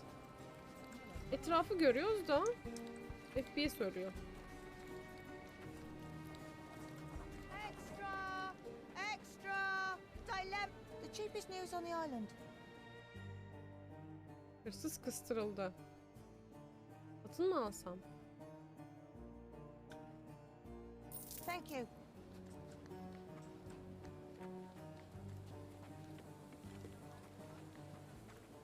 Ama sen yani dediğimi anlamamakta çok diretiyorsun.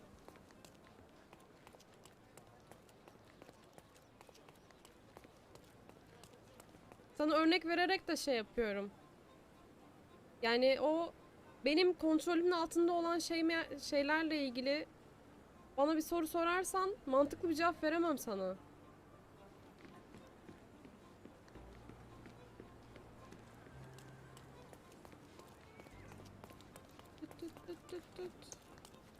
Bir de bir yayıncının chatine gelir gelmez izleyici sayısıyla ilgili laf etmek, kusura bakma, kimse hoş karşılamaz.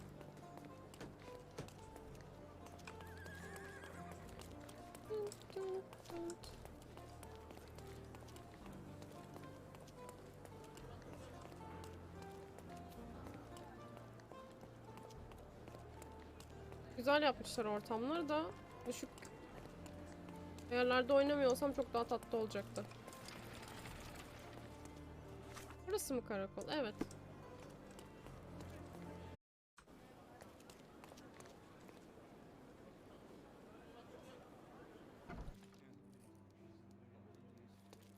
Stark do this, Stark do that. I'm not a clerk, damn it. How am I supposed to get those records now? Yes? What is it? Would you like to report a crime? No, I wouldn't. My name is Sherlock Holmes. I want to use the police archives. Wouldn't we all? I'm serious. So am I. Officer Logan locked himself inside and he's not letting anyone in. Okay. Why the archives? Won't that stall everyone's work? You bet it will. He's looking up all the thieves in Cordona over the past decade. Say one thing for Logan. He's persistent. What happened exactly? A tailoress from Scalardio's been robbed. Logan spent 2 whole days at the shop sketching the thief, and she still insists that it's all wrong. That shrew drove him up the wall, she did. Would you mind if I talk to this tailoress? I could get you the sketch in no time. Get off your high horse, mister. You think you're better than our sketch artist? Actually, I'm quite certain I am. Let me prove it. Well, I see no harm in it, as long as it gets Logan out of there. In fact, I need to look up some records too. Here's the address. Good luck.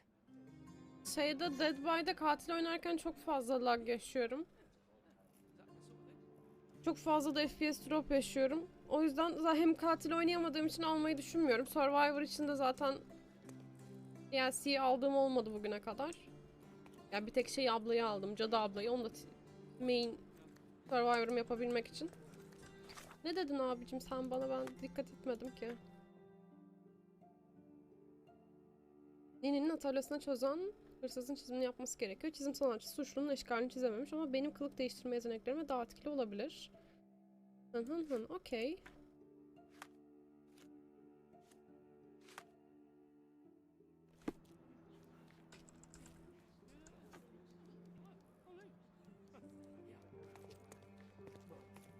Sorry, I'm busy now.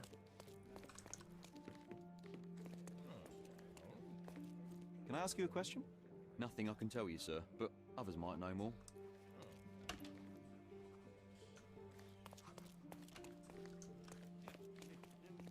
Could you help me? Nothing I can tell you, sir, but others might know more. You obviously haven't thought this all through. Or are you just annoying these people on purpose? Dur, diğer şeye geçmek istiyorum da.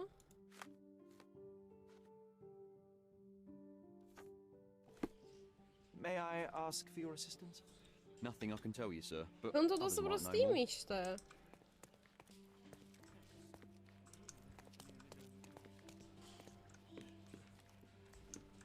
Ben ne yapacağımı anlayamadım çünkü dikkatim dağıldı.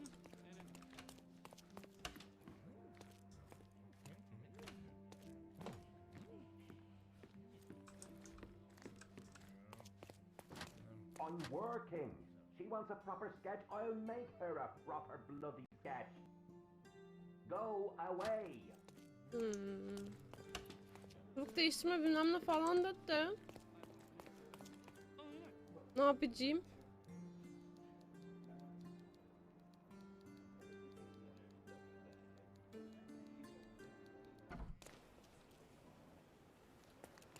Bassın nerede?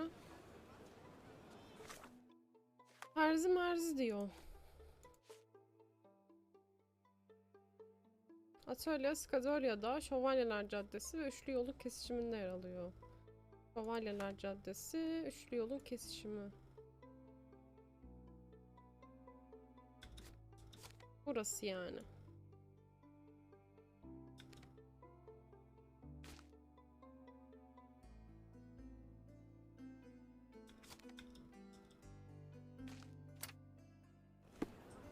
Gidelim bakalım.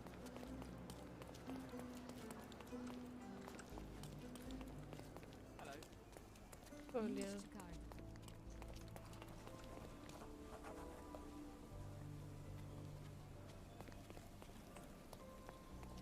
Hı, burası. Nice.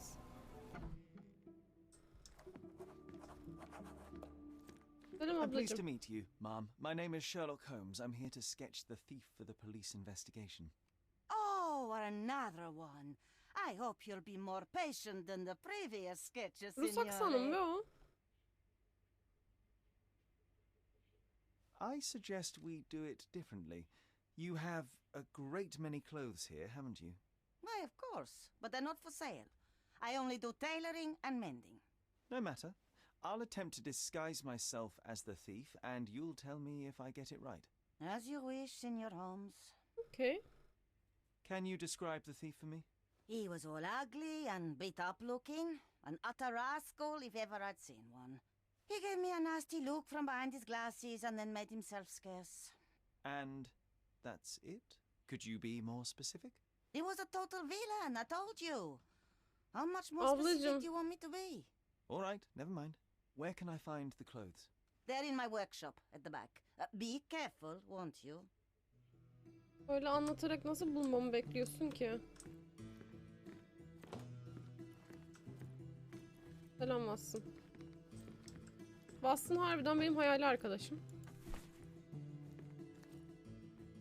Uygun giyinmezsen soruşturmalarında duvara toslarsın. Şanslısın ki Sherlock kılık değiştirmeyi seviyor.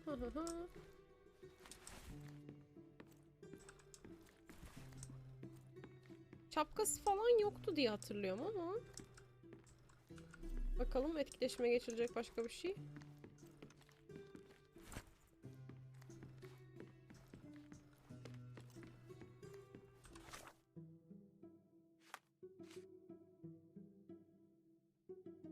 Hırpalanmış ve gözlük takıyor.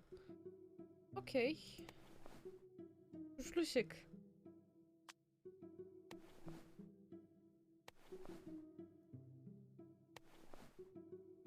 Yani.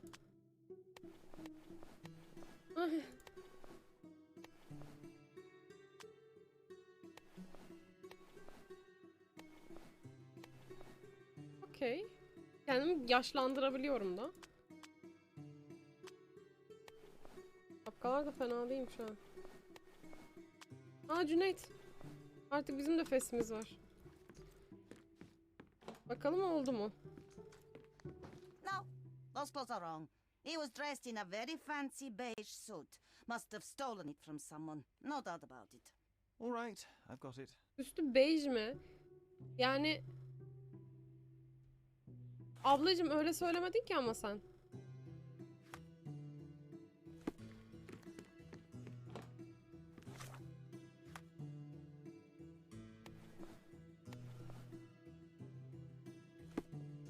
Şimdi bak bakayım. He did wear glasses, but not like those. All right, I'll try another pair. Köşeliydi. Beni görünce aklına geliyor. Okey, köşeli gözlüğümüz de var. Şimdi nasılım? He was wearing a hat. Didn't I tell you about the hat? It didn't go well with his suit. That man had no dress sense at all. Okay. Well, what did it look like? Oh, just a regular hat, you know, black. Okey, dümdüz siyah şapka. Çok çirkin oldum ya. Ah, it's you. I mean, it's him. It's him. Excellent. Now I can make a sketch and take it to the police. Yes, please do. That rascal is still on the loose. I hope they are better at catching than sketching. Before I go, Mum, are you quite certain that you don't have any clothes to sell? Well, I suppose you can take the police uniform. An officer forgot it here years ago, and I don't have any use for it. If you want to buy clothes, visit the outfitters. You can find them all over Codorna. I hear they even do free rentals now. Let me show you where the nearest one is. Thank you very much. Beleşe şey dedin bana. Dur bakayım, beleşe verdin mi kıyafetimi? Okey, vermiş, tamam.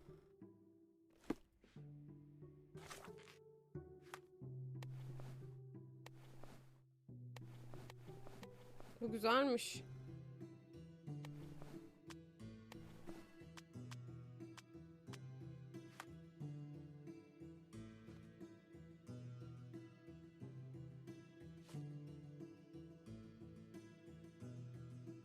Tamam, Memur Stark'a götüreceğim. Sonra ne yapacağız göreceğiz.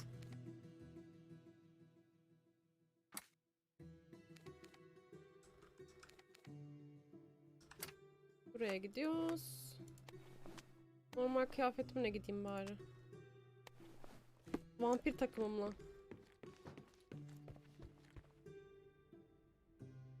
Kıyafet alabileceğim bir yer gösterecekti bana da. Göstermedi.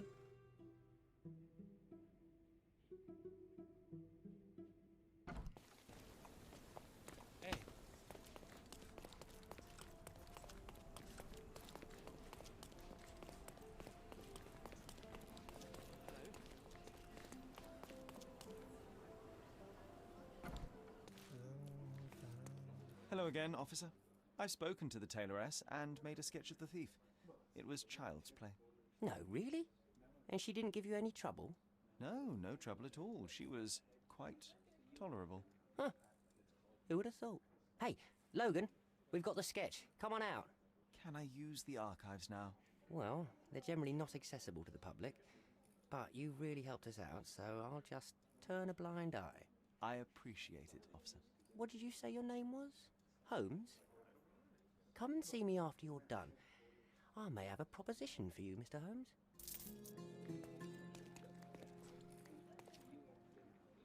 Okey, bu da tamam.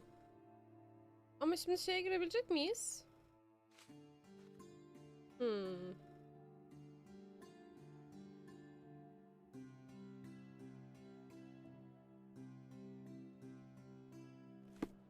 Sorry, I'm busy now.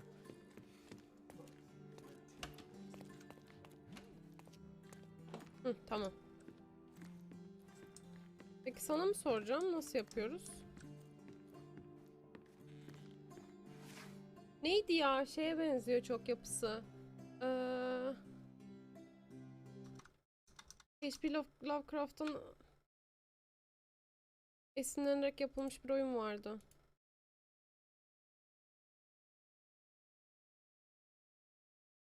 Ha, Sinking City. Sinking City'de de böyleydi.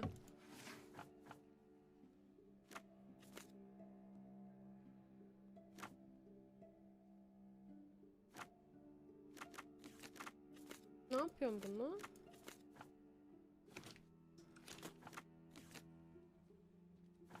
Annemin mezarına... Yok. Hiç yaklaşamadım.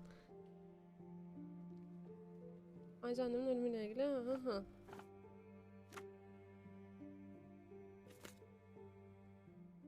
Tamam. Kanıt ve 3 arama kriteri.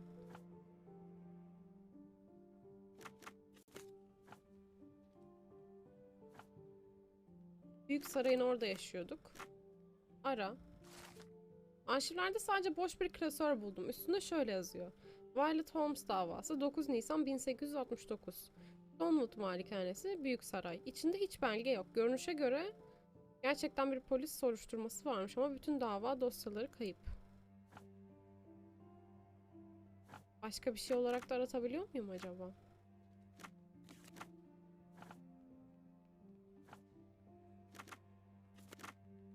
Öyle aratsam. Yok.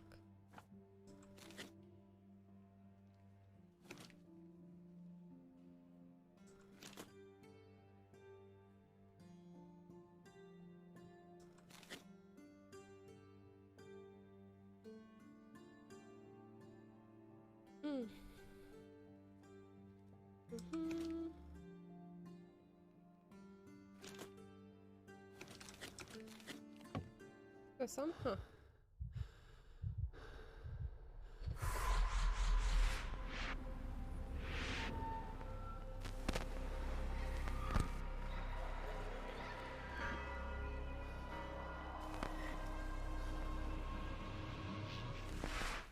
John, I just recalled that we were living here on Cordona in a manor. And there was a policeman. Really? What else do you remember? What happened to our mother? The memory was vague, a mere flash. I have to find our house. Absolutely. Let's do it. Nasıl bulacağım ama? Yine şeyden mi aratacağım ki? Malikanemizin önünde bir polis ama orada ne arıyordu? Stonewood Malikanesi. Büyük Saray'da olmalı. Okey, tamam.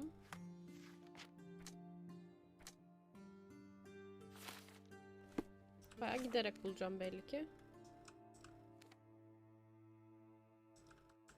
Bu işaretini kaldır. Büyük Saray nerede? Burada. Köprü yakınlarında diyorsun. Yani buralarda mı? Burası malikane gibi ama bir tık uzağım. Koşa koşa oraya gitmek.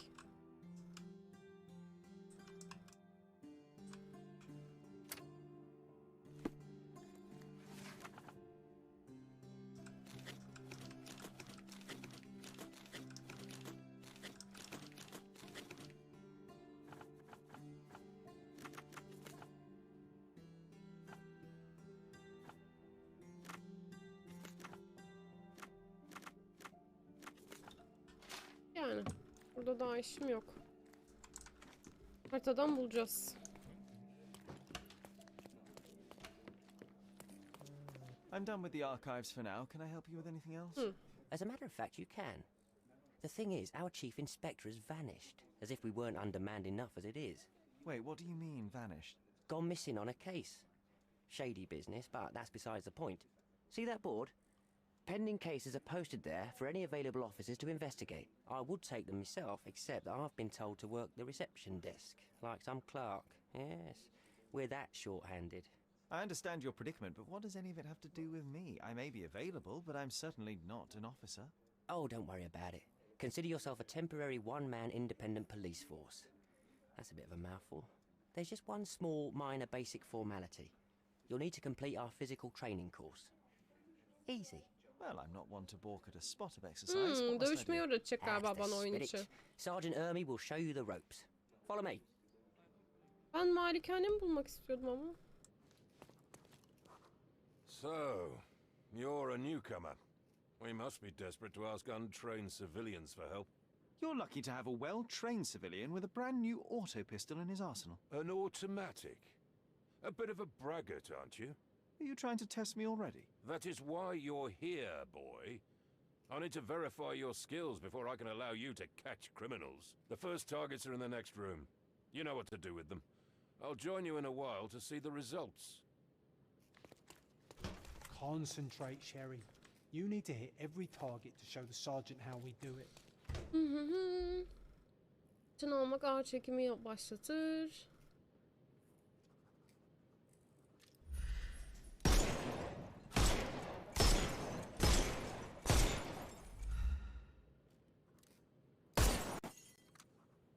Bak. Hooray! Proceed to the next room. Meanwhile, I'll fill out the paperwork. Come on, Sherry. It's just like in childhood. Ayakta durmak veya eğilmek için... Okey, buna da yuvarlanıyor. Steady, Sherry. Steady. And go. Lol. My favorite mannequins for attack. Let's strike them ninja style. Aim for where you might take advantage and don't forget the environment. I could do this all day. Please don't, Sherry. We don't have that much time. Let's move. Our enemies might be stronger than us, but we rely on our wits.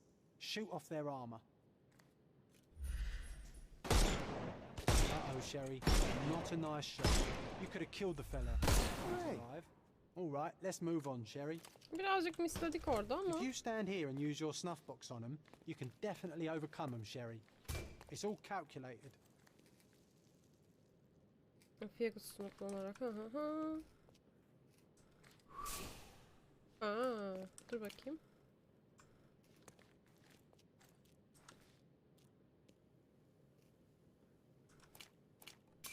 Look at that helmet of his. You won't be able to get the powder past it. Helpful advice, John. I would never have guessed. Good job, new boy. Well, I'm almost finished with the paperwork. Let's talk about your results. Uh-oh, Sherry. Not a nice shot.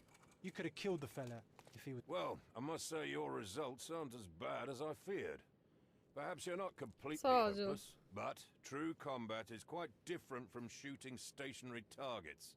I'll handle it just as easily. Well, that's what we're going to find out. Now, we'll test you against our men. Your task is to detain them, not to kill them. So don't go shooting anyone in the eye. That goes for in the field as well. Even though you'll be working with the police department, that doesn't mean you have a license to kill. Here, take these. They are blank rounds. So, are you ready? Always ready. Then let's get cracking. Worried? Not at all. I can hit them all with one shot. Good luck, Sherry, and remember, the surroundings are your playground.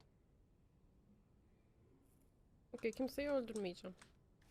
Good luck, Sherry, and remember, the surroundings are your playground.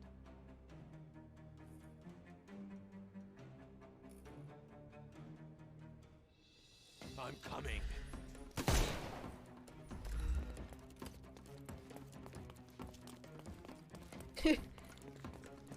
Kapıya gitmeyecek miydim? Ha, kapılardan birini mi deneyeceğim?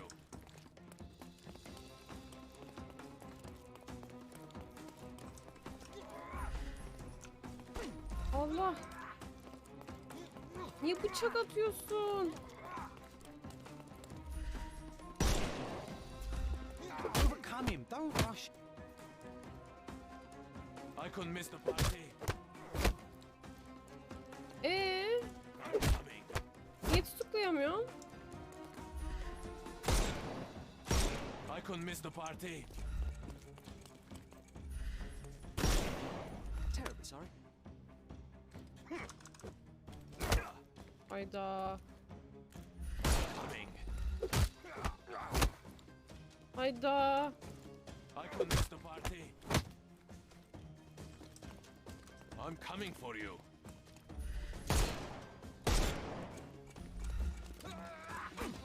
Overcome him, don't rush it. I couldn't miss the party. Bütün kapıları denedim mi ben?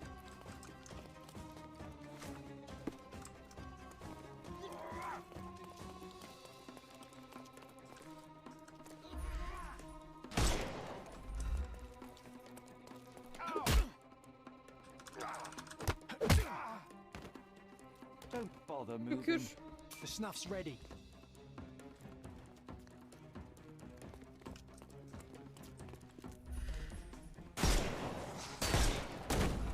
Hayda.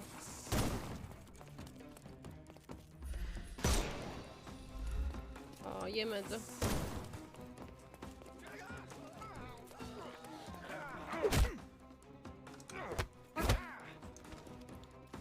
I couldn't miss the party.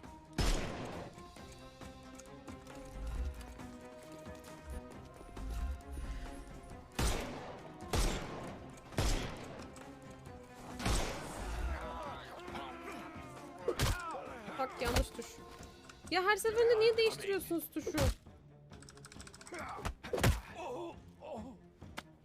Too simple. Zormuş kombatı. Ya da elim alışamadı daha. Time to knock this guy out.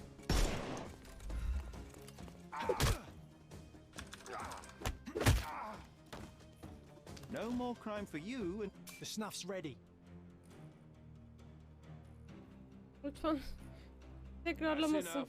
You've proved yourself. Congratulations on the arrests. I can't believe you did so well with the close combat. I did tell you that I'm well Aa, trained. hiç iyi değildik ama do sen the same on the bilirsin. street, and you'll be well rewarded for every arrest you make. Here is your certificate. You are now an authorized crime scene consultant. Well, it's now your duty to make this city a safer place. Cordona won't ever forget it, but at the same time, it will never remember. I'll tell Stark all the necessary details about your successful certification. Congratulations. Teşekkürler canım. Now you're a certified crime scene consultant. Congratulations. Thank you, my friend. Now, shall we head for Stonewood Manor? Don't know. You have the whole island to investigate. It's all up to you. Any progress with the case, Mr. Holmes? Yeni bir şeyim var mı? Yok.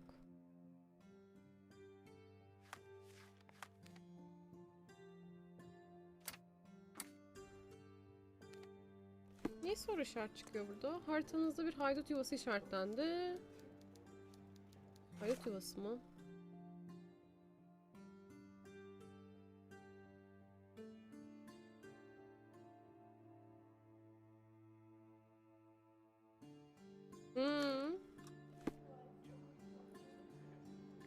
Dur bakayım. Kavga diye yeni vaka aldım.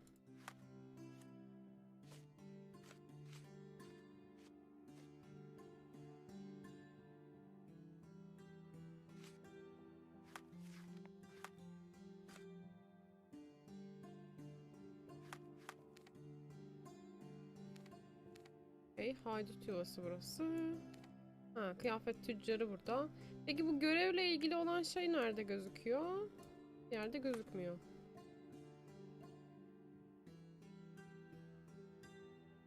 Scarlet sokağında. İki kere sokak yazmışlar. Altın yılan balığı barında. Scarlet sokağı neredeymiş?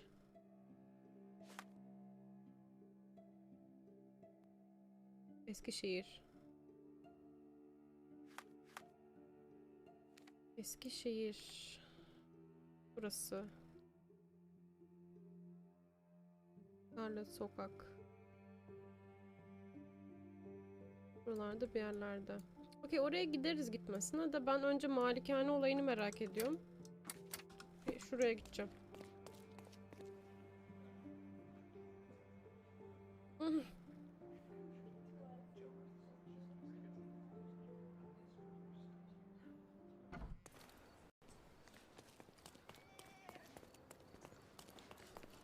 Yani hem malikanemsi o duruyor, hem köprüye yakın falan demişti.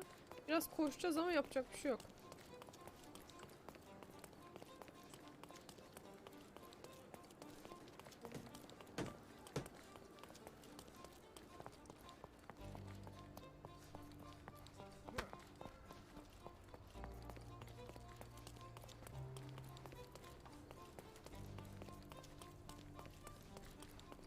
Çok sinking city ya.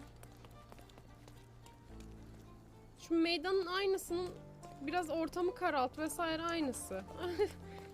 Aynı Sinking City'de.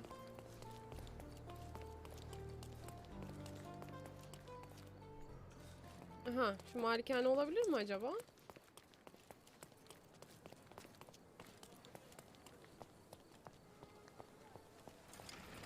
Aynen, Stonewood malikanesi.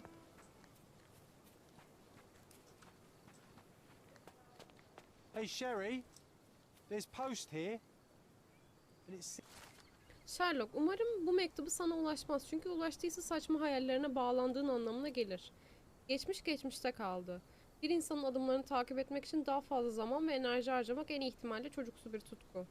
En kötü ihtimalle patolojik bir zayıflıktır. Mycroft mu yazdı bunu? Evet.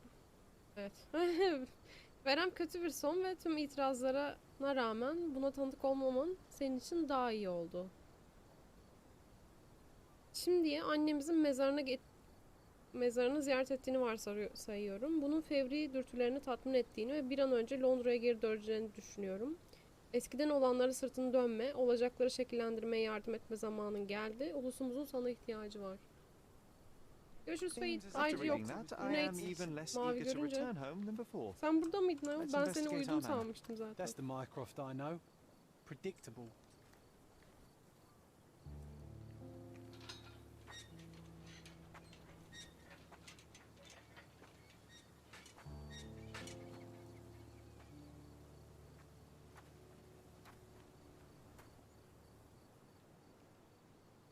There she is. Our old manor. It's smaller than I remember. Hatırladığından küçük You were a müymüş? couple of feet shorter back then, Sherry. Or maybe it's bigger on the inside. Zenginler hep böyle değil mi?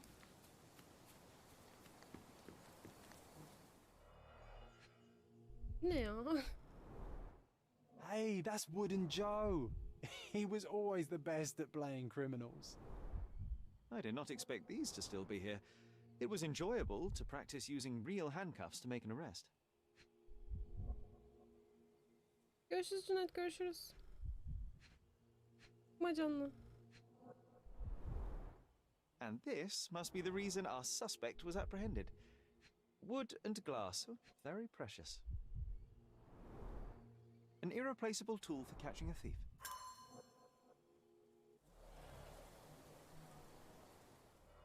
Okey, senin işin bitti zaten. Malikanenin içine girmek istiyorum ben bir an önce de. Etrafa bakayım.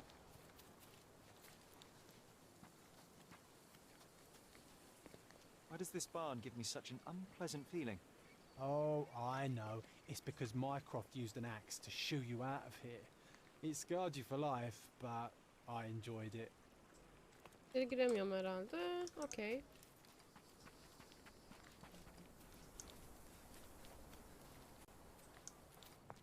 Look at the ash all over the door. I don't recall hearing of a fire. We don't have to stay here. You can afford another night or two at the hotel. It's stuck. Oh well, let's just head Hava back. bir anda They karardı probably haven't even yalnız. stripped our room yet. Come on. Must be locked. Move aside. Let me have a go. Seems fine to me, Sherry. This barrier, perhaps it's mental, not physical. Or perhaps the rest of us are simply constrained by reality, John. I wonder if there's a key secreted somewhere in the garden. Try to recall that memory about the policeman, Sherry. Concentrate.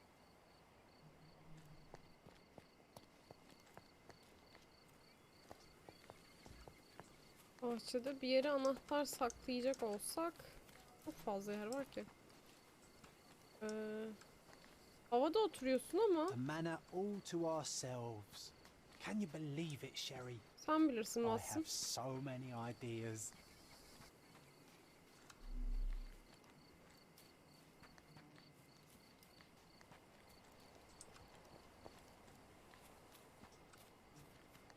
Polisle ilgili anımı da hatırlamam lazım da.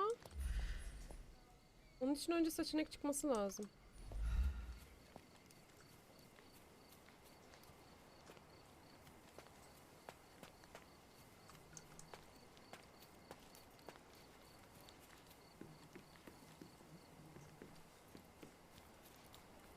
Bir de buraya bakalım. Yok.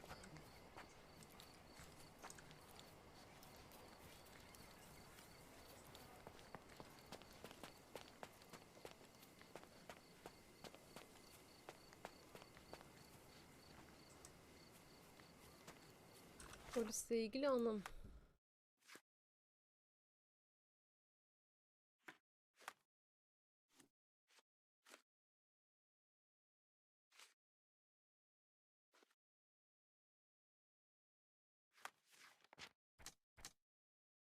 Annem tüberkülozdan öldü. Annemin hep tüberküloz hastası olduğunu düşünmüştüm. Mycroft annemi öldüren tüberküloz olduğunu söyledi. Hı. Ya bunlar hiç birleşecek şeyler değil şu an için.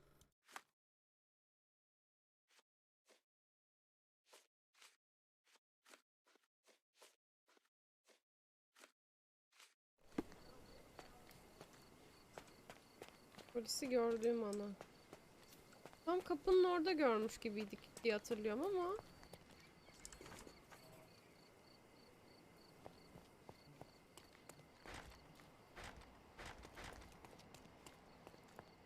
Hah. Şükür. The policeman brought us both home, John. That's why he was here. I'm pretty sure he brought something else with him too. Do you remember what it was? I bet it was our reward. No, we were not so lucky. It was a set of lockpicks that we had used to sneak into someone's house. That's why we were arrested. Did someone come out to investigate all the commotion? It was Mycroft. He smoothed things over and convinced the policeman not to press charges. The officer left and never returned. But we had to endure a serious talking to from my brother.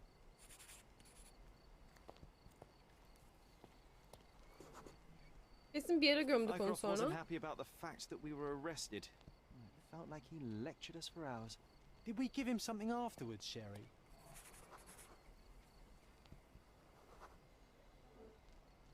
Oh, yes. Yes, now I remember.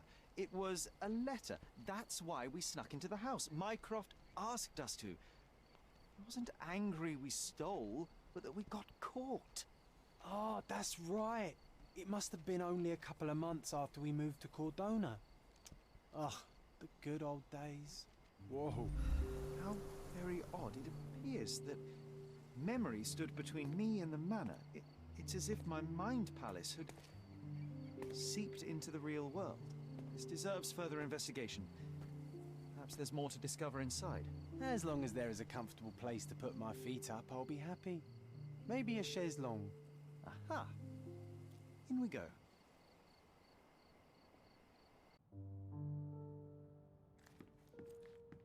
Home sweet home, Sherry. Nereden dışarıdan gözüktüğü kadar büyük durmuyormuş ha. Hey, this is the luggage we brought from London, isn't it? Home sweet home, Sherry. One of the first things I saw when entering this house as a child. It's like deja vu. Açık artırma bildirimi. 6 bir açık artırmanın 20 Temmuz günü. Evet, bizim eşyalarımızı satmışlardı. There may be a small chance that some of our property could be found among local traders' wares. It is worth a look, wouldn't you say? Malikanenin içi ada geneline yayılmış mobilya tüccarlarını bul. Malikanem için. Stokları sık sık güncellenir. Bu yüzden yeni teslimat bildirimleri için haritanı kontrol et. Okay.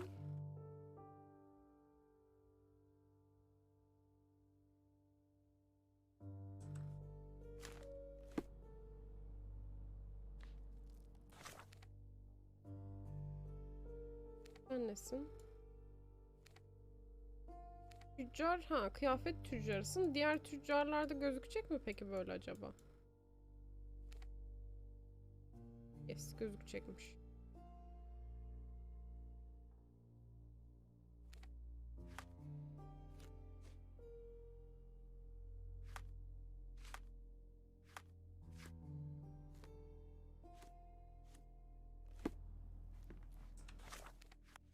Peki evimde yapacağım bir şey var mı şu an? Bakayım etrafa.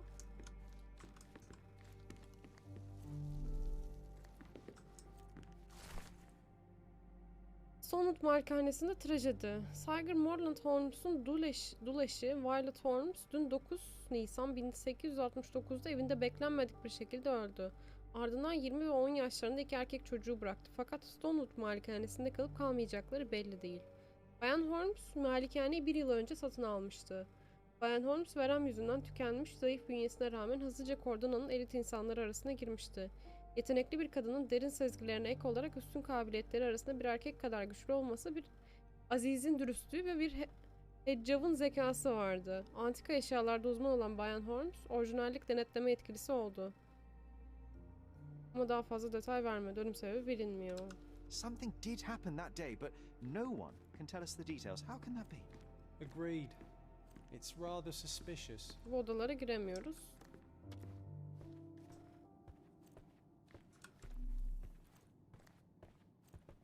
Bu odaya da giremiyoruz belli ki. Halı kalmış. Burası? Another one.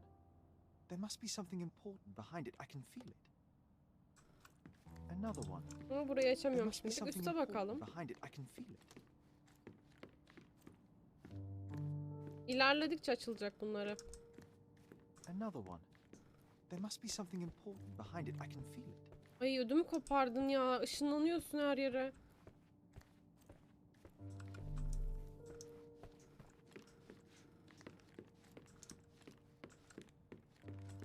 Buraya da giriş yok. Dış kapıyı açabiliyor mu? Açılmıyor. Another one. There must be something important behind it. I can feel it. Bunları açamıyoruz. I remember how angry Mycroft was about these marks. He called it a frivolous, childish endeavor.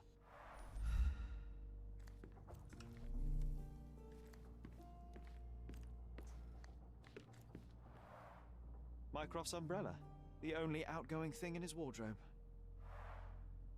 Another memory incoming, Sherry.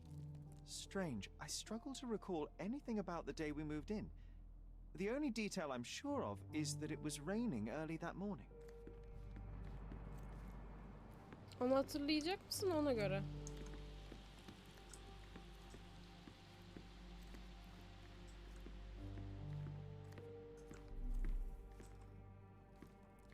İçime gücüme gideceğim.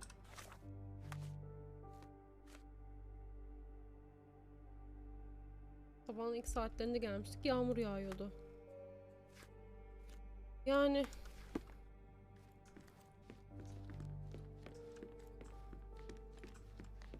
Burayı açamıyorum. Another one. There must be something important behind it. I can feel it. Bakalım etrafı bir turlayayım. Another one. Bu da açılmıyor. There must be something important behind it. I can feel it. Hatırlama şeysi çıkarsa zaten gözükecek de.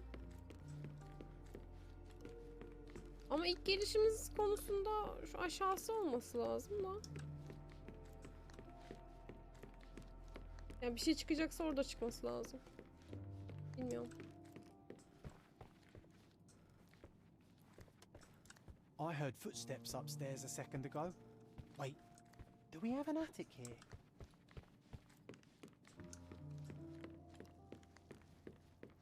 İlk gelişimi hatırlamamı istiyorsun.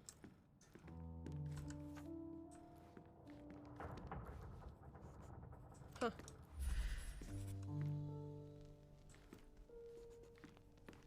Evet, bu arada yukarıdan çıtırtılar falan geliyor. Hah. Our mother brought a slew of belongings with her. She refused to leave a single thing in London. Mycroft had to spend the whole day dealing with it. There was always a hat on our stand, but I'm sure it did not belong to Mycroft.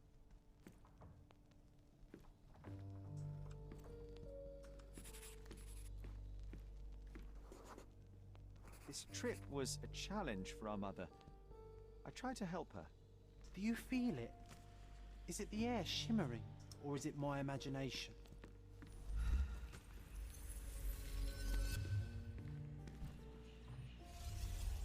Tekrar mı kuracağız gelme şeyini?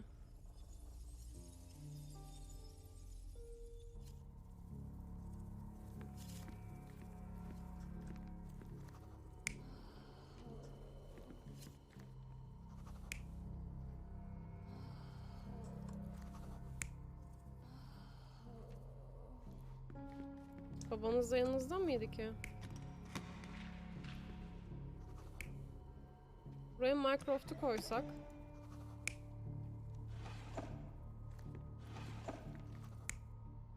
Tamam, babası burada diyelim.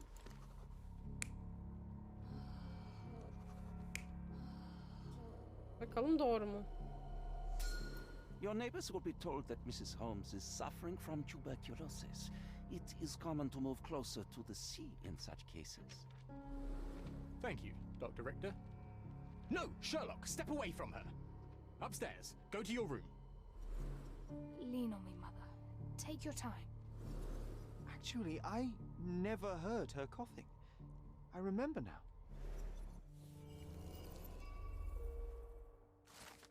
Yağmurlu bir günün erken saatlerinde geldik. Sherry'nin annesi ve zayıf, dengesiz bir durumdaydı. Sherry ona yardım etmeye çalıştı. Mycroft bavullarla ilgilenirken çok ciddiydi. Sherlock'un annesine yardımcı olmaya çalıştığını gördüğünde Sherlock'a üst kata odamıza çıkmamızı emretti. Gelen son kişi Doktor Otto Richard'dı. Komşuların Violet'in tüberküloz hastası olduğundan şüpheleneceğini söyledi. Sherry annesini hiç öksürürken duymadığını hatırladı. Nereye bağlanacak bunların hepsi? Aha, bir oda daha açıldı. I feel dizzy.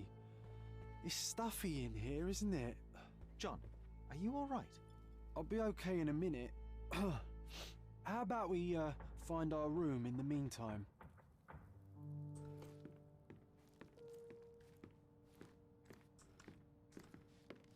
Ana hikayesi de ilgimi çekti. Ben bayağı beğendim bu oyunu ya.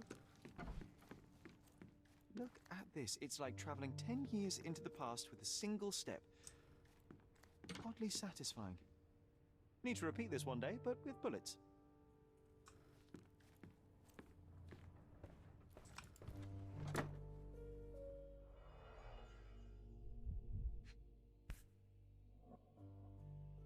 An artifact from Palau carved out of bone and claimed to be 300 years old. My mother proved it was a fake. My very favorite plaything. It was the perfect pirate treasure. I can't believe all my toys are still here.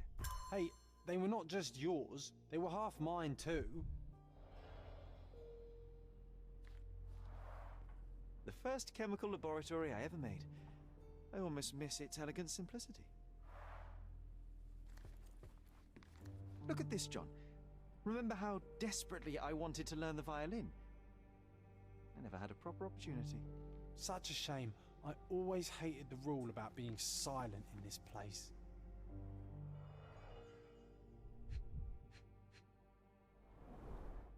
The only fiction book on my table. I can still hear my mother reading it to me. Interesting. What's that over there? This doorknob has a cross-shaped end. Too intricate to be merely a handle. You know what? That definitely looks like a key. Let's poke around and see if we can find any secrets. Dördüncü nerede? Bir şey eksik. So many pleasant evenings were spent here with the Encyclopedia Americana.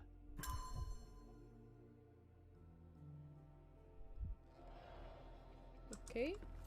A magnificent tool made for a spurious purpose, staring into the sky. I've definitely found a better use for it. You mean for spying on me? These must be the notes of my earliest observations. We wanted to locate a particular dog we'd spotted, and we met it, didn't we?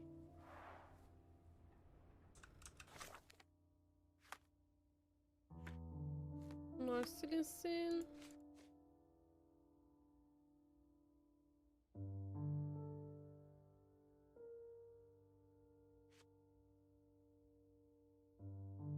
Okey, bunun nereye takılacağını bulacağız.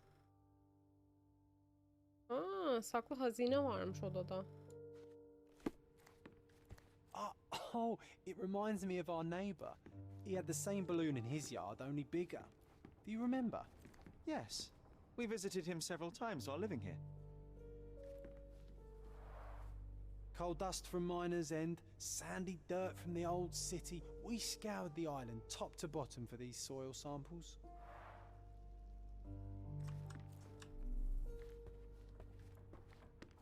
I'll never forget how challenging it was to obtain this simple sketch.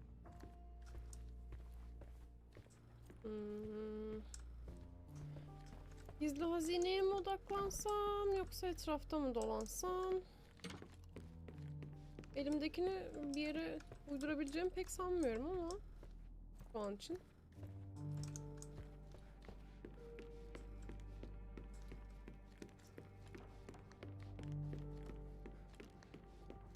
Zihin sarayının ne? Heh, ne istiyorsun? Adada ailemle arkadaş olan bir komşumuz vardı. Mycroft yalan söyledi. Mycroft annemin ölümü hakkında gerçeği gizledi ve tüberkülozdan öldüğünü söylediğinde bana yalan söyledi.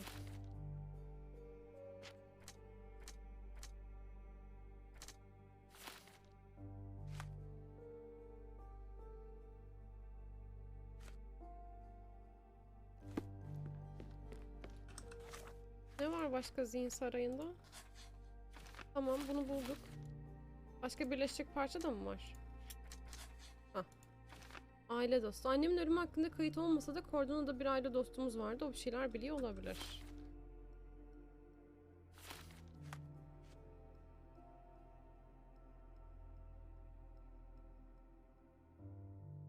Yunan Köprüsü yakınlarında bir evde yaşıyordu. Bahçesinde bir gaz balonu vardı.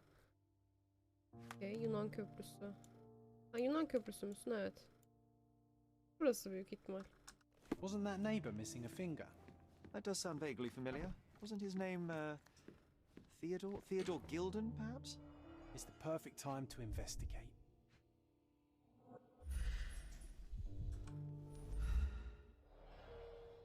Hazineyi bulmaya çalışıyorum da çok itilebilecek gibi duruyor.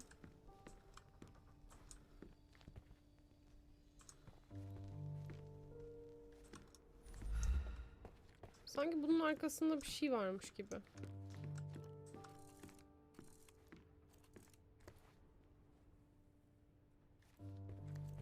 Bilemedim.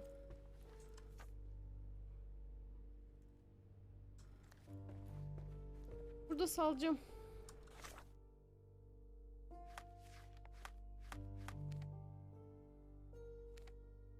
Buraya işarete koyayım da. Büyük ihtimal komşumuz burada. Sonra onunla konuşuruz. Aa, bence MSI'de oynayabilirim gibi. Zaten bu hafta MSI'de ne oynayacağımı bilmiyordum. Fena olmaz. Ben sevdim çünkü oyunu. Hem bir şeyin ortasında da değiliz. Komşuyla konuşacağız, edeceğiz. Bir ana hikayemiz var. Yan vakamız var. Onu hallederiz.